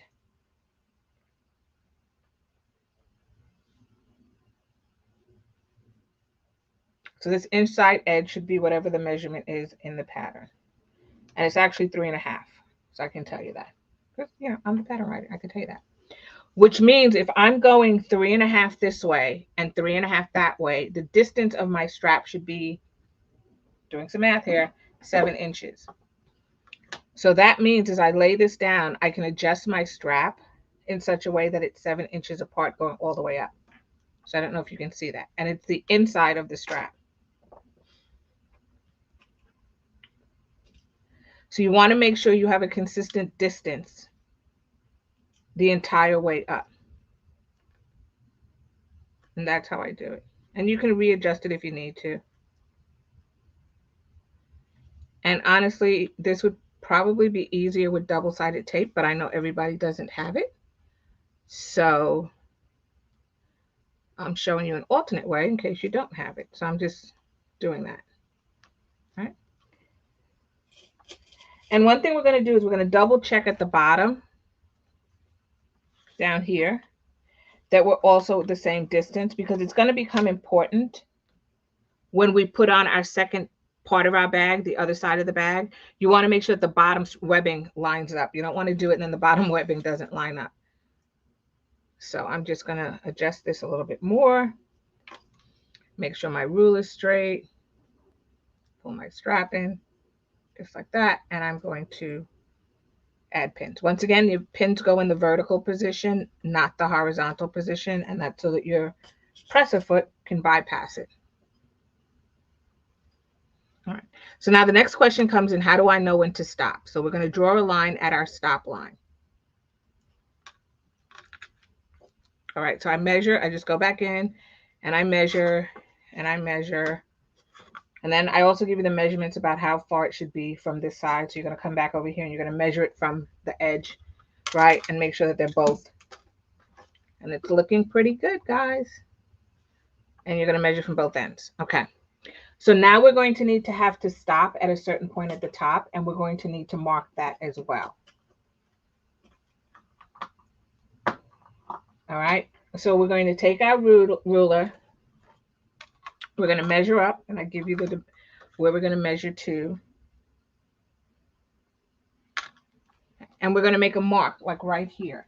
So I want to know where I'm going to stop. And so that I know where to stop, I'm going to place a chalk line or a mark, something that you can see.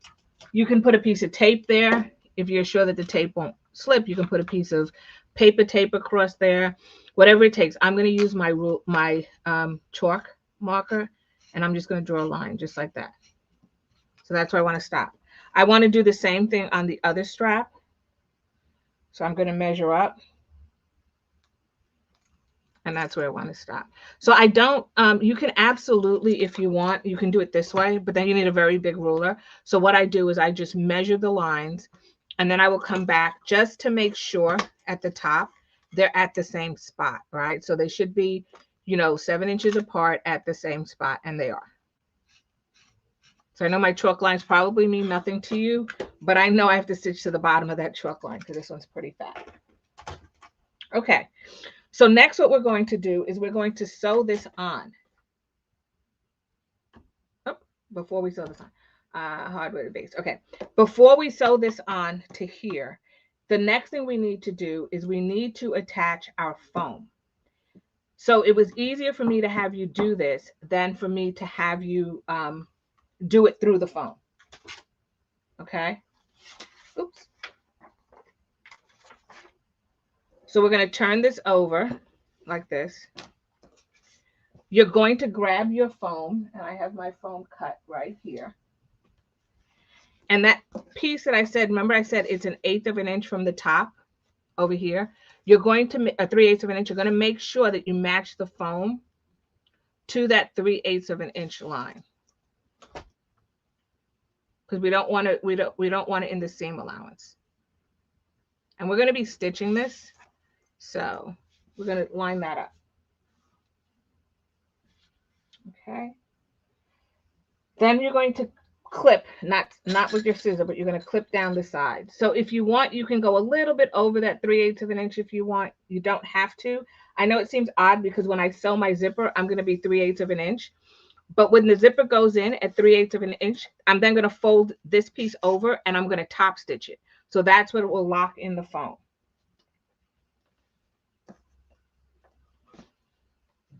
Okay, so I'm clipping it on the sides just like this.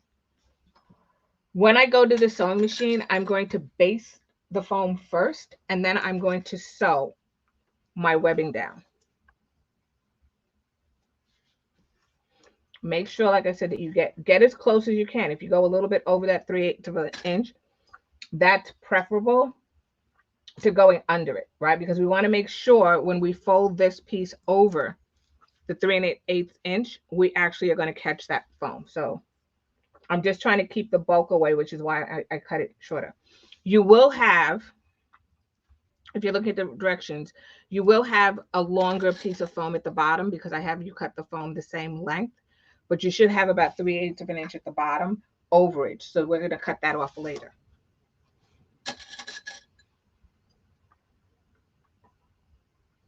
All right. So I'm going to flip this over. My foam is on there. I'm going to add some pins only because, oh, actually, let me just cut my foam. I won't add pins. I'm not a pin fan. So I'm not going to add pins. I'm going to cut this. I'm going to just cut this edge. Burnt myself really badly with the iron. Actually, I didn't burn myself with the iron. I burnt myself with the fabric because it was so hot when I was ironing it. Okay. And then I'll add clips. I've poked myself with pins while sewing, so that's why I'm not. And I don't like something about bleeding all over your fabric. It's just not really a good place to be. I don't know if anybody else has ever done that. I'm sure you have, but it's not a good place to be. So, okay. So let's try to keep this from being so messy. So now what we're going to do is I'm going to baste down here 1/8 of an inch, right? Stitch length of 6.0 or the longest stitch length that you have. Once I've done that, I'm then going to baste down. I'm going to stitch down, not baste, stitch down my strap, right? So I'm going to add just another pin at the top here.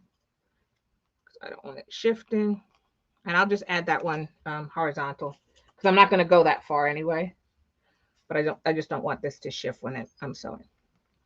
Now this is a big piece of fabric. So we're going to, when we get to our sewing machine, we're going to have to roll it like this under our throat of our sewing machine just so that we can sew this and then move it around. So there will be some maneuvering required. Just be patient, slowly. I'm going to put 2 rows of stitching like I did before. I'm going to do 1/4 of an inch. I'm going to stitch across the top here and I'm going to come back down at 1/4 of an inch. I'm then going to go back and do 1/8 of an inch. When I get to that line, I'm going to stitch right over it. So I'm not stitching a line under or above. I'm just going to stitch right over that same line. And then I'm going to come down at 1/8 of an inch. I'm going to do that for both sides of my strap. So let's go to the sewing machine.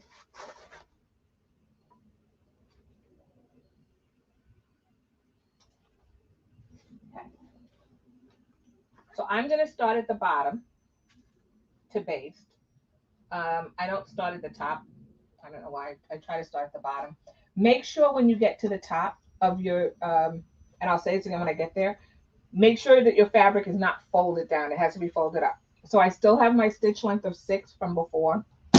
I'm going to start stitching, and I'm basting at 1/8 of an inch.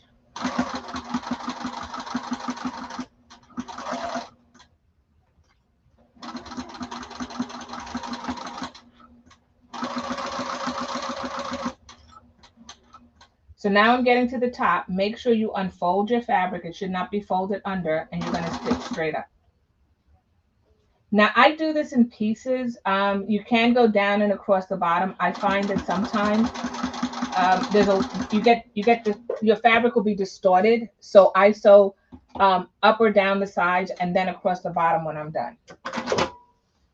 And I find it tends not to distort the fabric or skew the fabric. So I think it's something you have to do for yourself to see when it happens. Or so now I'm going to go stitch the other side. Make sure that your piece is totally smooth. Nothing worse than having a big lump in the middle. Your fabric here should be open, so it shouldn't be folded. And I'm going to stitch again at 1/8 of an inch.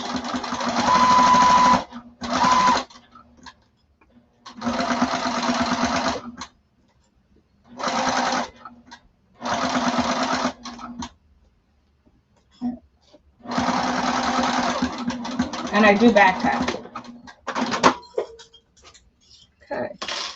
And now I'm going to stitch across the bottom. Yes, you will be stitching across that webbing as well. So I'm going to stitch again at 1/8 of an inch across the bottom.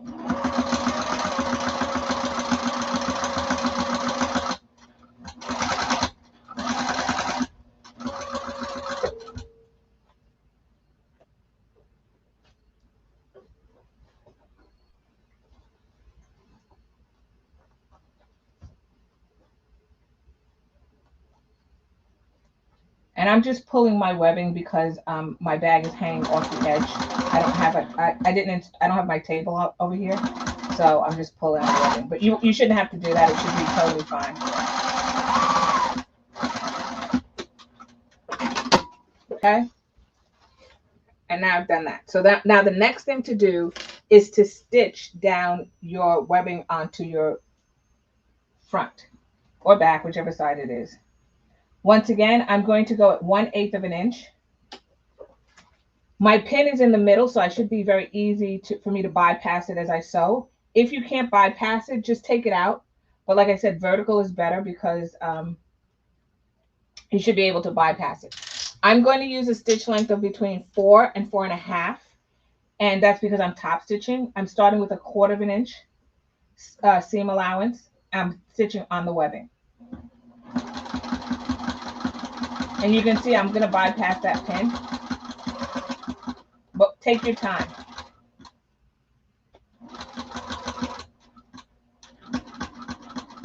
So I'm coming up to a pin that if your pin is in your way here, that's okay. Get as close as you can and then take out the pin. So you just don't want to sew over the metal. And then when I get to that top piece where my line here is, I'm going to stop. Rotate your presser foot so that the needle is coming up because you want to make sure it caught that thread at the bottom. Lift your presser foot. Drop it down. Now you can see why I pinned it here, so and I know it's straight. Drop it down and then sew back to about 1/4 of an inch from the edge. So I counted it, it's 4. So when I get to the other side, it'll be 4. You don't have to count it. If you need to take a 1/2 stitch or a smaller stitch, you can do that as well. So now I'm going to go back down this edge. And I may be a little bit more than 1/4 of an inch, but that's okay. And I'm going to stitch down the other side. So you can see that I folded my foam in. And remember I said it's too big. So just fold your fabric in so that it fits within the throat of your machine. So I just rolled it. You can see I go past that pin again. This one may be a little trickier. Leave your needle down before you take out your pin. Remove your pin. Drop your presser foot and then keep going. So instead of breaking my thread here, I'm just going to make sure you stay within like the 1/8. I'm going to lift my presser foot with the needle down, sew across, and I'm going to sew to 1/8 of an inch. And I'm going to rotate again. And I'm going to drop my presser foot. So now what I'm going to do is I'm going to sew this. And this is the inside. So you see I have 2 rows of stitching here. I'm going to sew to the inside of this at 1/8 of an inch to sew that second row.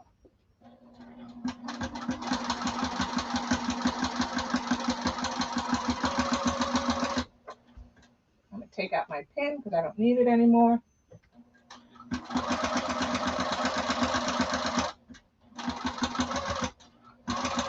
When you get to up here, remember that you're going to stitch across that row of stitches. Okay. Leave your needle in the down position, but rotate it so it comes up. So try to minimize that jogging that happens over there. Okay. I'm a little bit short, so I'm going to take another stitch. So I'm going to rotate this again. And I'm going to take one more stitch. Okay, and then that should be right. And I'm going to rotate it. Good. I'm going to stitch over that row of stitches till I get to 1/4 of an inch from this end. I mean, 1/8 of an inch. I apologize, 1/8 of an inch. And then I'm going to lift the presser foot. Make sure I rotate this so the needle's coming up. Turn it this way. Once again, you'll have to fold in your material so it fits in your throat. And you're going to stitch down the other side. So hopefully you guys can see the blue thread so you can actually see what I'm doing. If I use black, it may have been hard to see.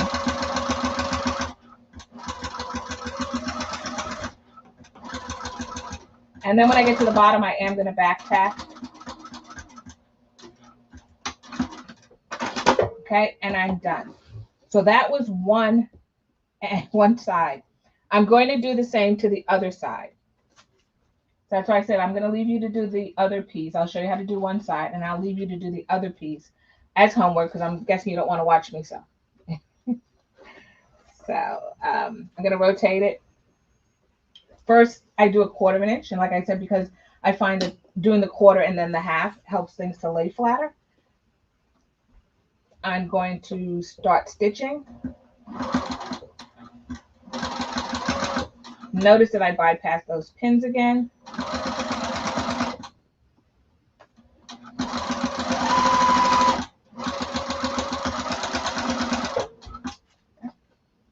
This one may be a little bit trickier on the top. So let's do. When I get to my mark, I'm going to stop. Turn my wheel to bring my needle up. Don't bring it all the way out. Lift your presser foot. You just want to make sure that it's going in the upward position. And I bring it up about halfway. And then I lower this. And I stitch across. 1/4 of an inch. On that side, do the same thing.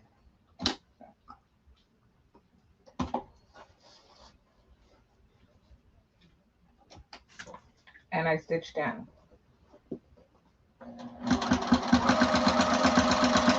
And this is once again at 1/4 of an inch down the second side.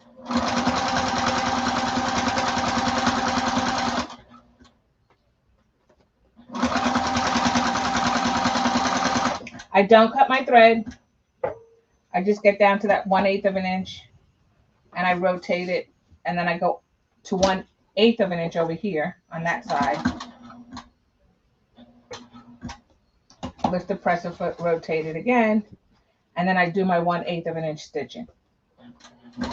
Remember, you can roll this, your fabric is very pliable. Roll it so it fits in your throat plate.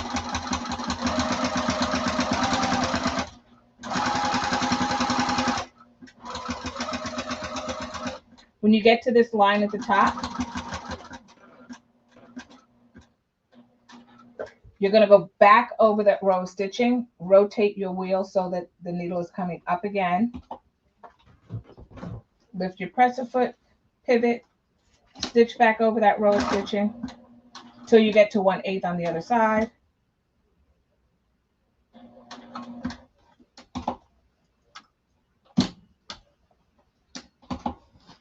Rotate and pivot, and then come back down.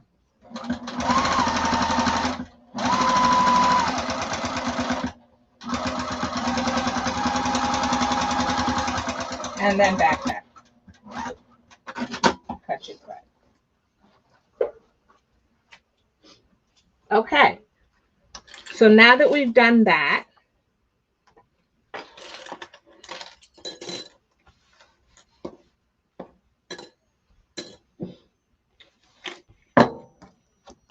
just removing all my clips.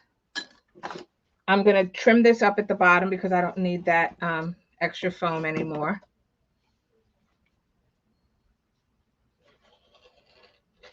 I'm just going to trim that extra foam off of the bottom. You probably won't have that because the directions tell you to cut it to exact the same size.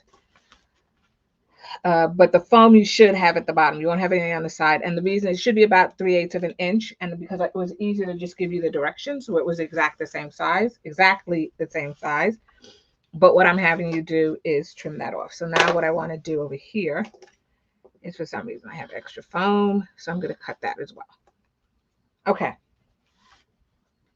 So now this is your piece. We're going to set our rivets.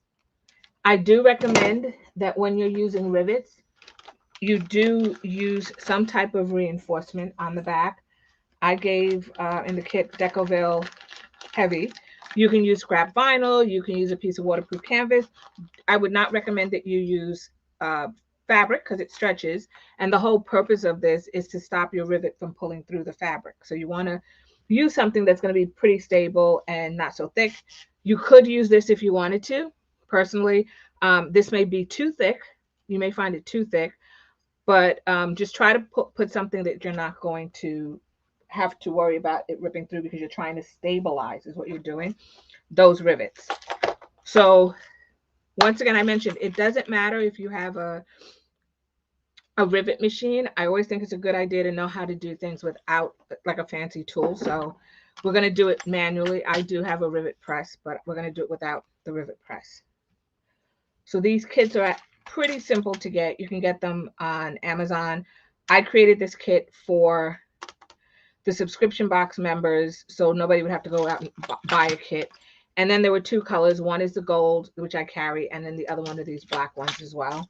On my sample bag, I used black ones. So on this bag, I'll use the gold ones. So a rivet comes in two pieces, right? So there's two pieces. There's one piece that has a post. Hopefully you can see that has a post.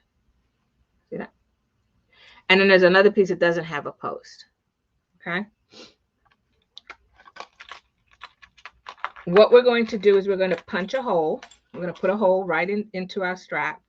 And when we put that hole in, we're going to insert the rivet. And I always put the post side first, and then I put on the cap on the back. I don't do it the other way around because I find that if I hit the cap, it tends to bend the post. I don't know why, it's just me. So I just do it that way. I also keep a scrap, like I try to cut up my old cutting mats. And I keep that if I need to punch a hole using the rivet, the punch. I have a leather punch as well, but I wasn't going to give everybody a leather punch.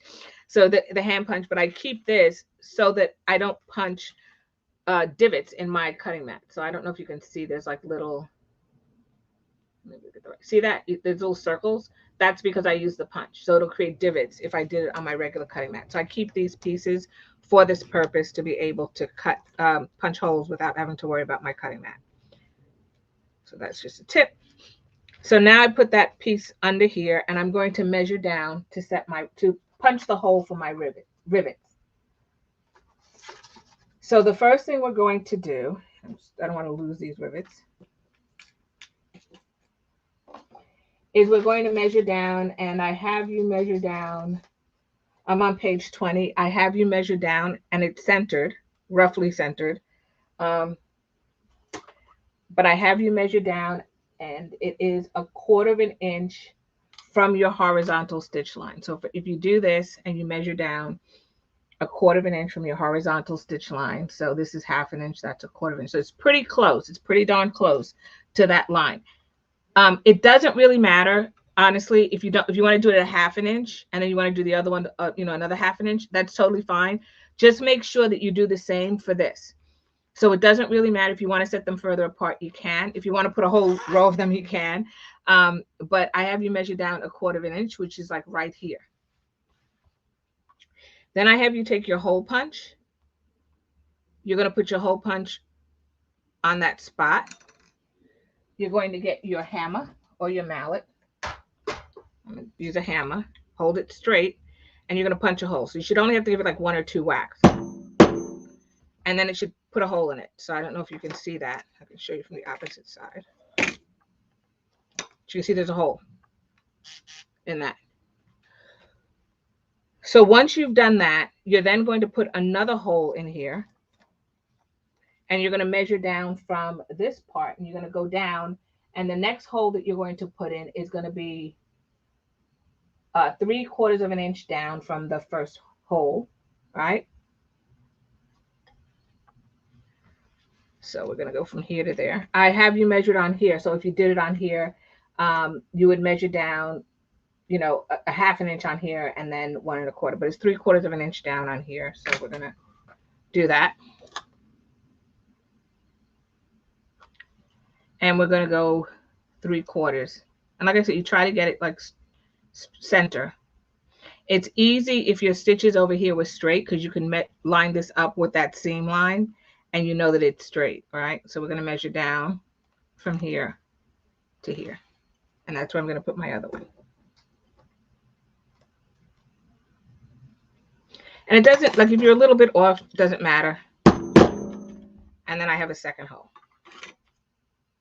So the next thing I'm going to do is I'm going to do the same thing on the other side. So let's make both holes. So we're going to go over the other side. I'm just going to move my little mat piece here. And I'm going to do the same thing on this side.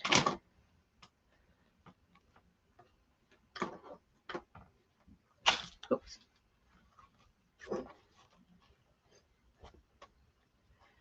All right, so I'm going to take this. I'm going to put it right where I want it, which is there.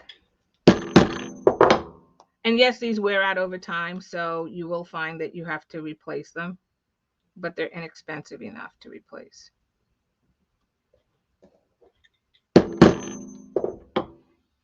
All right, and then what I'm going to do, and if you have it, is I'm going to put some fabric tack in there, some fray check or whatever I mean.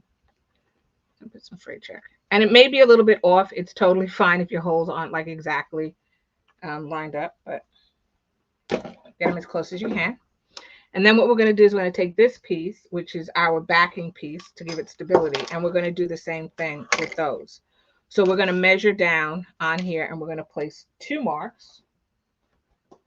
So I'm going to need 2 pieces because I'm doing the front. And we're going to measure down on here 3/4 of an inch. And I'm just roughly doing it, but you should, in the directions, it gives you exactly, it tells you exactly what to do. So follow the directions. But you're going to draw a line, which is what the directions have you do, at 3/4 of an inch, which is the first line. And then you're going to draw another line that's 3/4. You're going to draw another line at 1 1/4 inch. So you're going to have to draw 2 lines like that. And you're going to take your punch. If I can figure out what it is. Okay. And about center.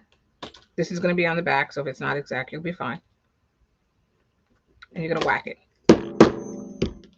And you're going to do this one as well, and you'll have 2 holes. Okay. So that's one piece, and let's do the same for this other piece as well. So once again, 3/4 of an inch. And this just has to do with the way, how far apart I set them on the front. You can use 2 separate pieces. If you want, you don't have to use one piece. All right, you can use 2 separate pieces of material if you wanted to. So now I'm going to take this, put my hammer to the side. I'm going to grab my rivet. Once again, I grab the post. So I like putting the post in first. You don't need to fuse this down or anything. So if you're using Decoville or anything like that, you don't have to do that. I'm going to put the post in the hole. I'm going to flip it to the back so you can see the post coming out. And I'm going to put my Decoville on there. And I'm going to pop this little cap piece over that. Okay, so that's one. I'm going to do that 3 more times. So I'm going to take my post piece, put it through the hole. If you didn't get the holes right on the back, don't worry about it. Just punch another hole so it lines up. Okay, so I'm going to put that in there. I'm going to put that like that. Like, for example, I don't think I got this one right. Hold on. Okay. I didn't punch this one right. I said that, and then, of course, I didn't do it. So I'm going to punch another hole. You just need to get it in there. I'm using my awl to do that. That's fine. You just want to make sure that they, that they line up. You don't really want them pulling against each other. So you don't want one rivet pulling against each other because that's how they bend. So you want them to be totally flat, right? So that one's like totally flat. And then I'm going to put this on there like that. Snap that other rivet on there. Okay. So now I have those 2 on. Make sure they're totally flat. I'm then going to take the other rivet on this side and do the same thing.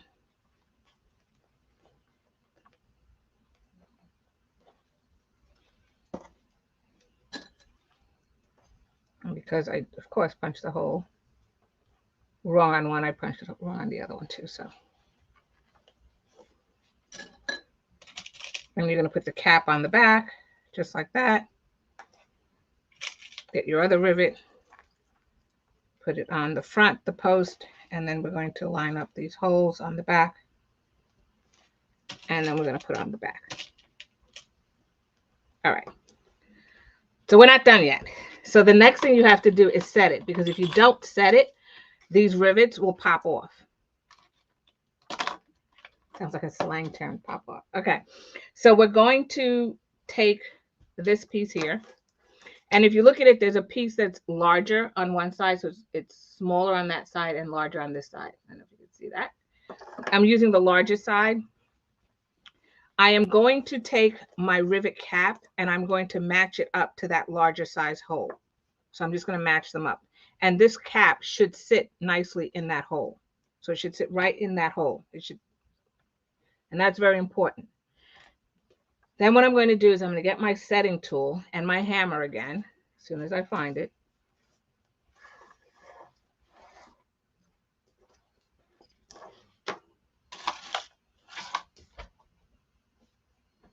I hate these little round tools. Okay, no problem. That quickly. No clue where it went.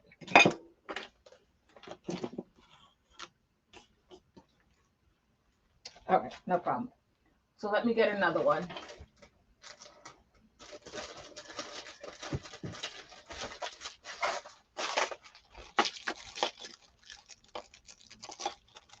I actually have an extra one around here. I'm just going to see if I can find it. Nope, okay. Not going to worry about it.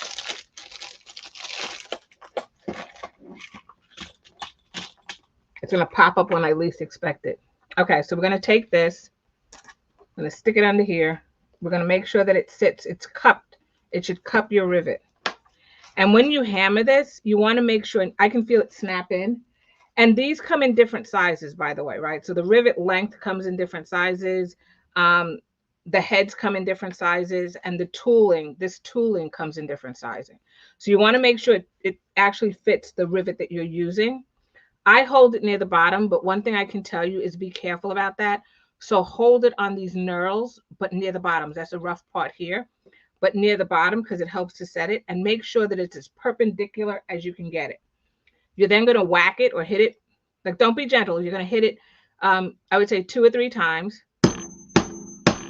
And that's how you set it. So then once you've done that, I don't know if you can see, this one's in a lot snugger than that one. There's no gap. here, whereas over here there's a gap. And hopefully you can see, like this one has a gap, but that one has no gap. So that you're going to do the same thing for the other 3 rivets. So I'm going to hold this. I rock it back and forth in this, in this little piece at the back, because then I can hear it snap down and I know that it's totally fitted. You don't want it hanging over any edges because then it will bend on the inside. So then I'm going to hit it, like I said, 2 or 3 times. Keep it as perpendicular as you can and it should set. So that's 2. And what happened, the way it works, oh, okay.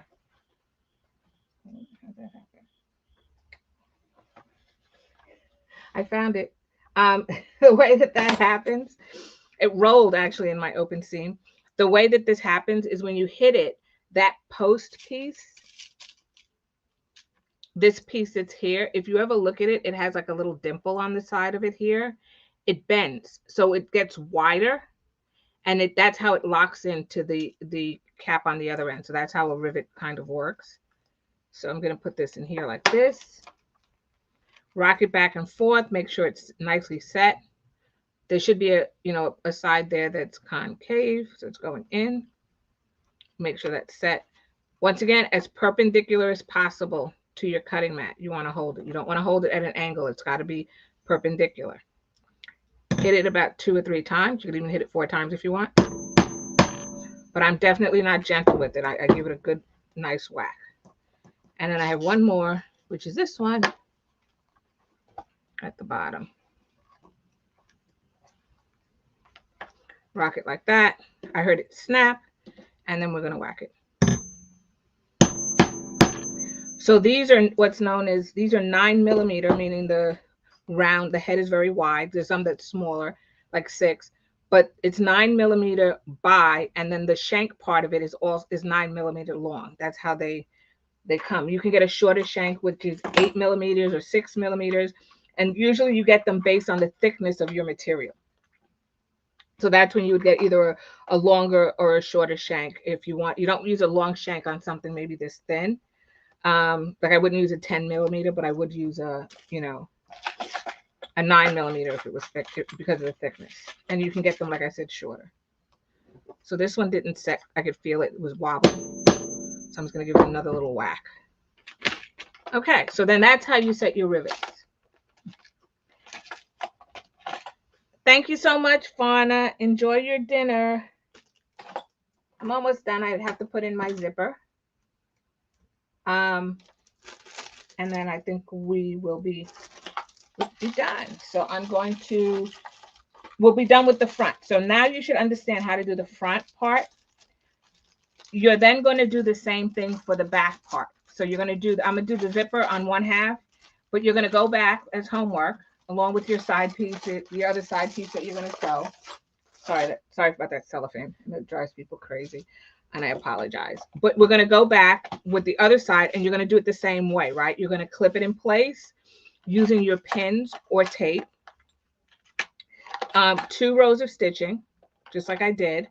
Make sure to put your marking for your top. So make sure you have your top piece marked. So if you have directional fabric, you don't want to end up upside down. Depending on how you cut this fabric, it could be directional because there are flames. I don't know if you can see them. They're like, I cut mine going to the side. So I just want to make sure that they're all going to the side and I don't have some going this way and some going that way. So when I do it, I'm going to make sure that they're both going in the same direction, which should be to my right. So you just double check that, but you're going to do this, and then I'll show you right now how we're going to put in the zipper. So half of your zipper will be on, and then for homework, you'll do the other half. All right. So grab your zipper, which you've already done. Okay. And we're going to sew that in. So the way that we're going to sew it in is we need the center of our zipper, right? So we know how long we cut it. Yes, you have some overage, but what I'm doing is I'm aligning the zipper with the center here. So whatever the center is of your zipper, you're going to align it. So I normally fold it in half like this, and people do it differently. Move your zipper pulls out of the way, or you won't get, the center if they're in there. There's bulk.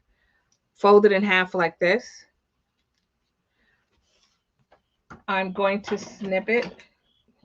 You can mark it with a pen or a marking tool, but I'm just going to take a snip right now.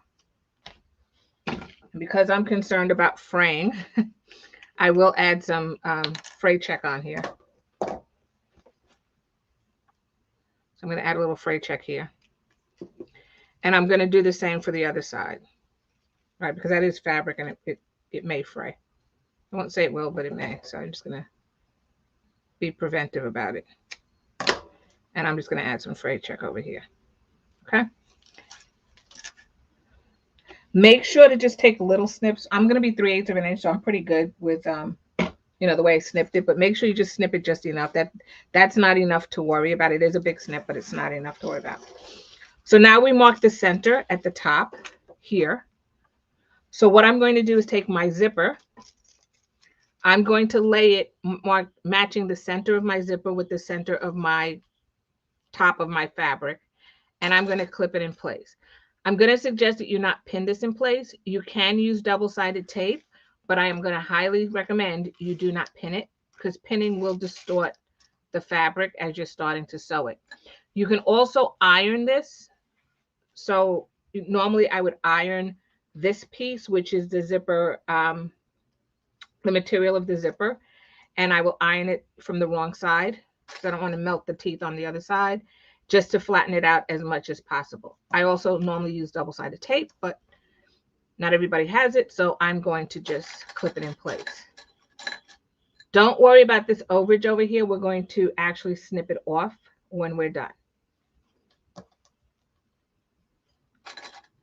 Now, this is where you're going to need your zipper foot or your skinny foot. I have a 1/8 of an inch foot, so I'm going to use that. And it should be shorter. Your zipper should be shorter on the end. So you should have pretty much the same amount of space on both sides of this. On the ends, you should have pretty much the same amount of space because it's centered, right? And it's shorter. And remember I said to you I do that to keep it out of the seams. And you'll see what I mean once we're done. So now zipper is face down. Get those pulls out of the way. I don't want to sew over those. It's face down. We will be moving the pulls as we go. So we will be moving those. We're going to stitch from one end, from this end, all the way across to this other end. Right? We will be using, for right now, we're going to use a 1/8 inch stitch length, which is our basting stitch length, because tomorrow when we put on the lining piece, I will be using the full 3/8 of an inch, but I just want to baste the zipper in for right now. So you're going to do that to the other side as well when you do it. Just baste it in. By basting it, I also am guaranteeing that I'm not seeing any stitches when I do that final stitching. Okay, so we want to make sure that we do that. So 1/8 of an inch, we're going to stitch all the way across using a basting stitch. When you do the other part, you know, either the front or your back, you're going to do the same thing. You're going to put your bag piece right side up. Make sure that your zipper is face down, and you'll have two pieces, so it'll be bigger and wider, but it should be face down. You're going to clip it or use double-sided tape, whatever you want to hold it in place, and then you're going to stitch it at 1/8 of an inch. That's because when we do the next part, which was constructing the lining and putting the whole bag together, I will be using a 3/8 of an inch stitch length, and I don't want to see any extra stitches. Okay, so let's go to the sewing machine and do that.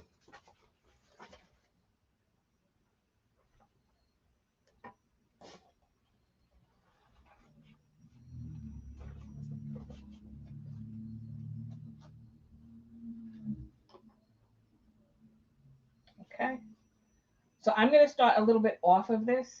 I'm not going to start exactly on there because I want to see, like, I need to see where the 1/8 is on the other side. So that's the only reason I'm doing that. Longest stitch on your sewing machine. So mine is a 6, and I'm just going to stitch 1/8 of an inch. When you get to those zipper pulls, we're going to pull them out of the way.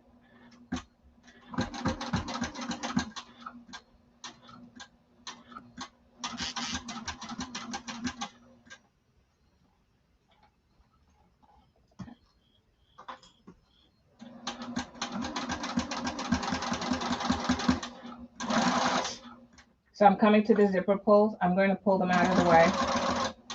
And the reason you pull them out of the way is because, I don't know if you can see it, but it creates a little bowing effect right here. And I want this to be as flush as I can with the edge. So I'm going to lift my presser foot here, and I'm just going to slide them both out of the way. And it should be easy to do without too much manipulation because you're only stitching at 1/8 of an inch. And then I actually lost my fabric on the back here, as I was telling. You can also sew this because we are using a 1/8 of a 3/8 of an inch. You can sew it at 1/4 of an inch if you can't get the 1/8 of an inch. So you just don't want to see those stitches when we're done.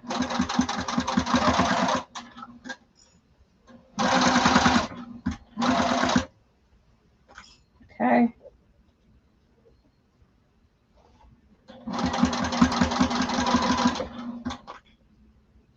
And make sure you line this up.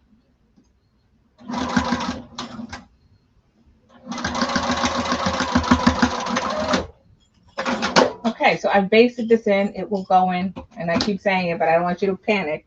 It's going to go in fully tomorrow.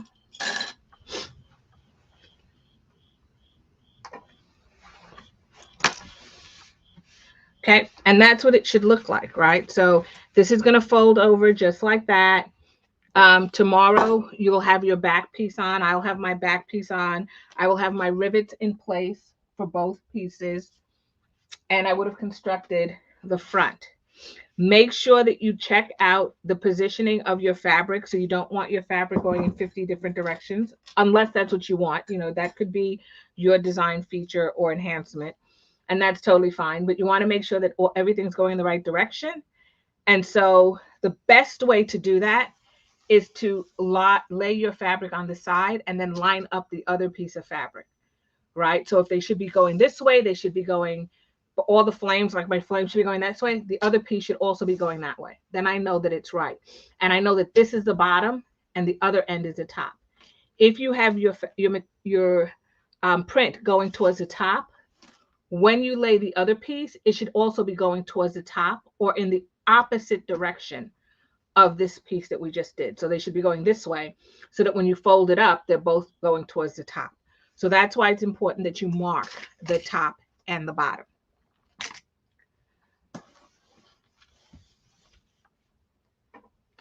So thank you guys so much for joining me tonight. We are at the halfway point, believe it or not. Tomorrow evening, we will be doing that internal zipper pocket. So you should have your zipper facing as well as your pocket and your two lining pieces. And both of those should be interfaced, your lining pieces. And then we'll put it all together, right? Because homework, finish your exterior pieces, sew together with your side pieces. Make sure your other side pieces are sewn together in such a way that it is right sides out, right? So we're going to make a foam sandwich here. So they should be right sides out, and you're going to do the other one. We did this one tonight. And so what you're going to do is do that other piece. So then tomorrow, after we construct the pocket, the last step will be just to add the lining, the sides, and then do the binding, and our bag will be done. So I think we did a lot of work tonight. I thank everybody for their patience with me regarding the tech, and I look forward to seeing you tomorrow. Have a great evening. Bye-bye.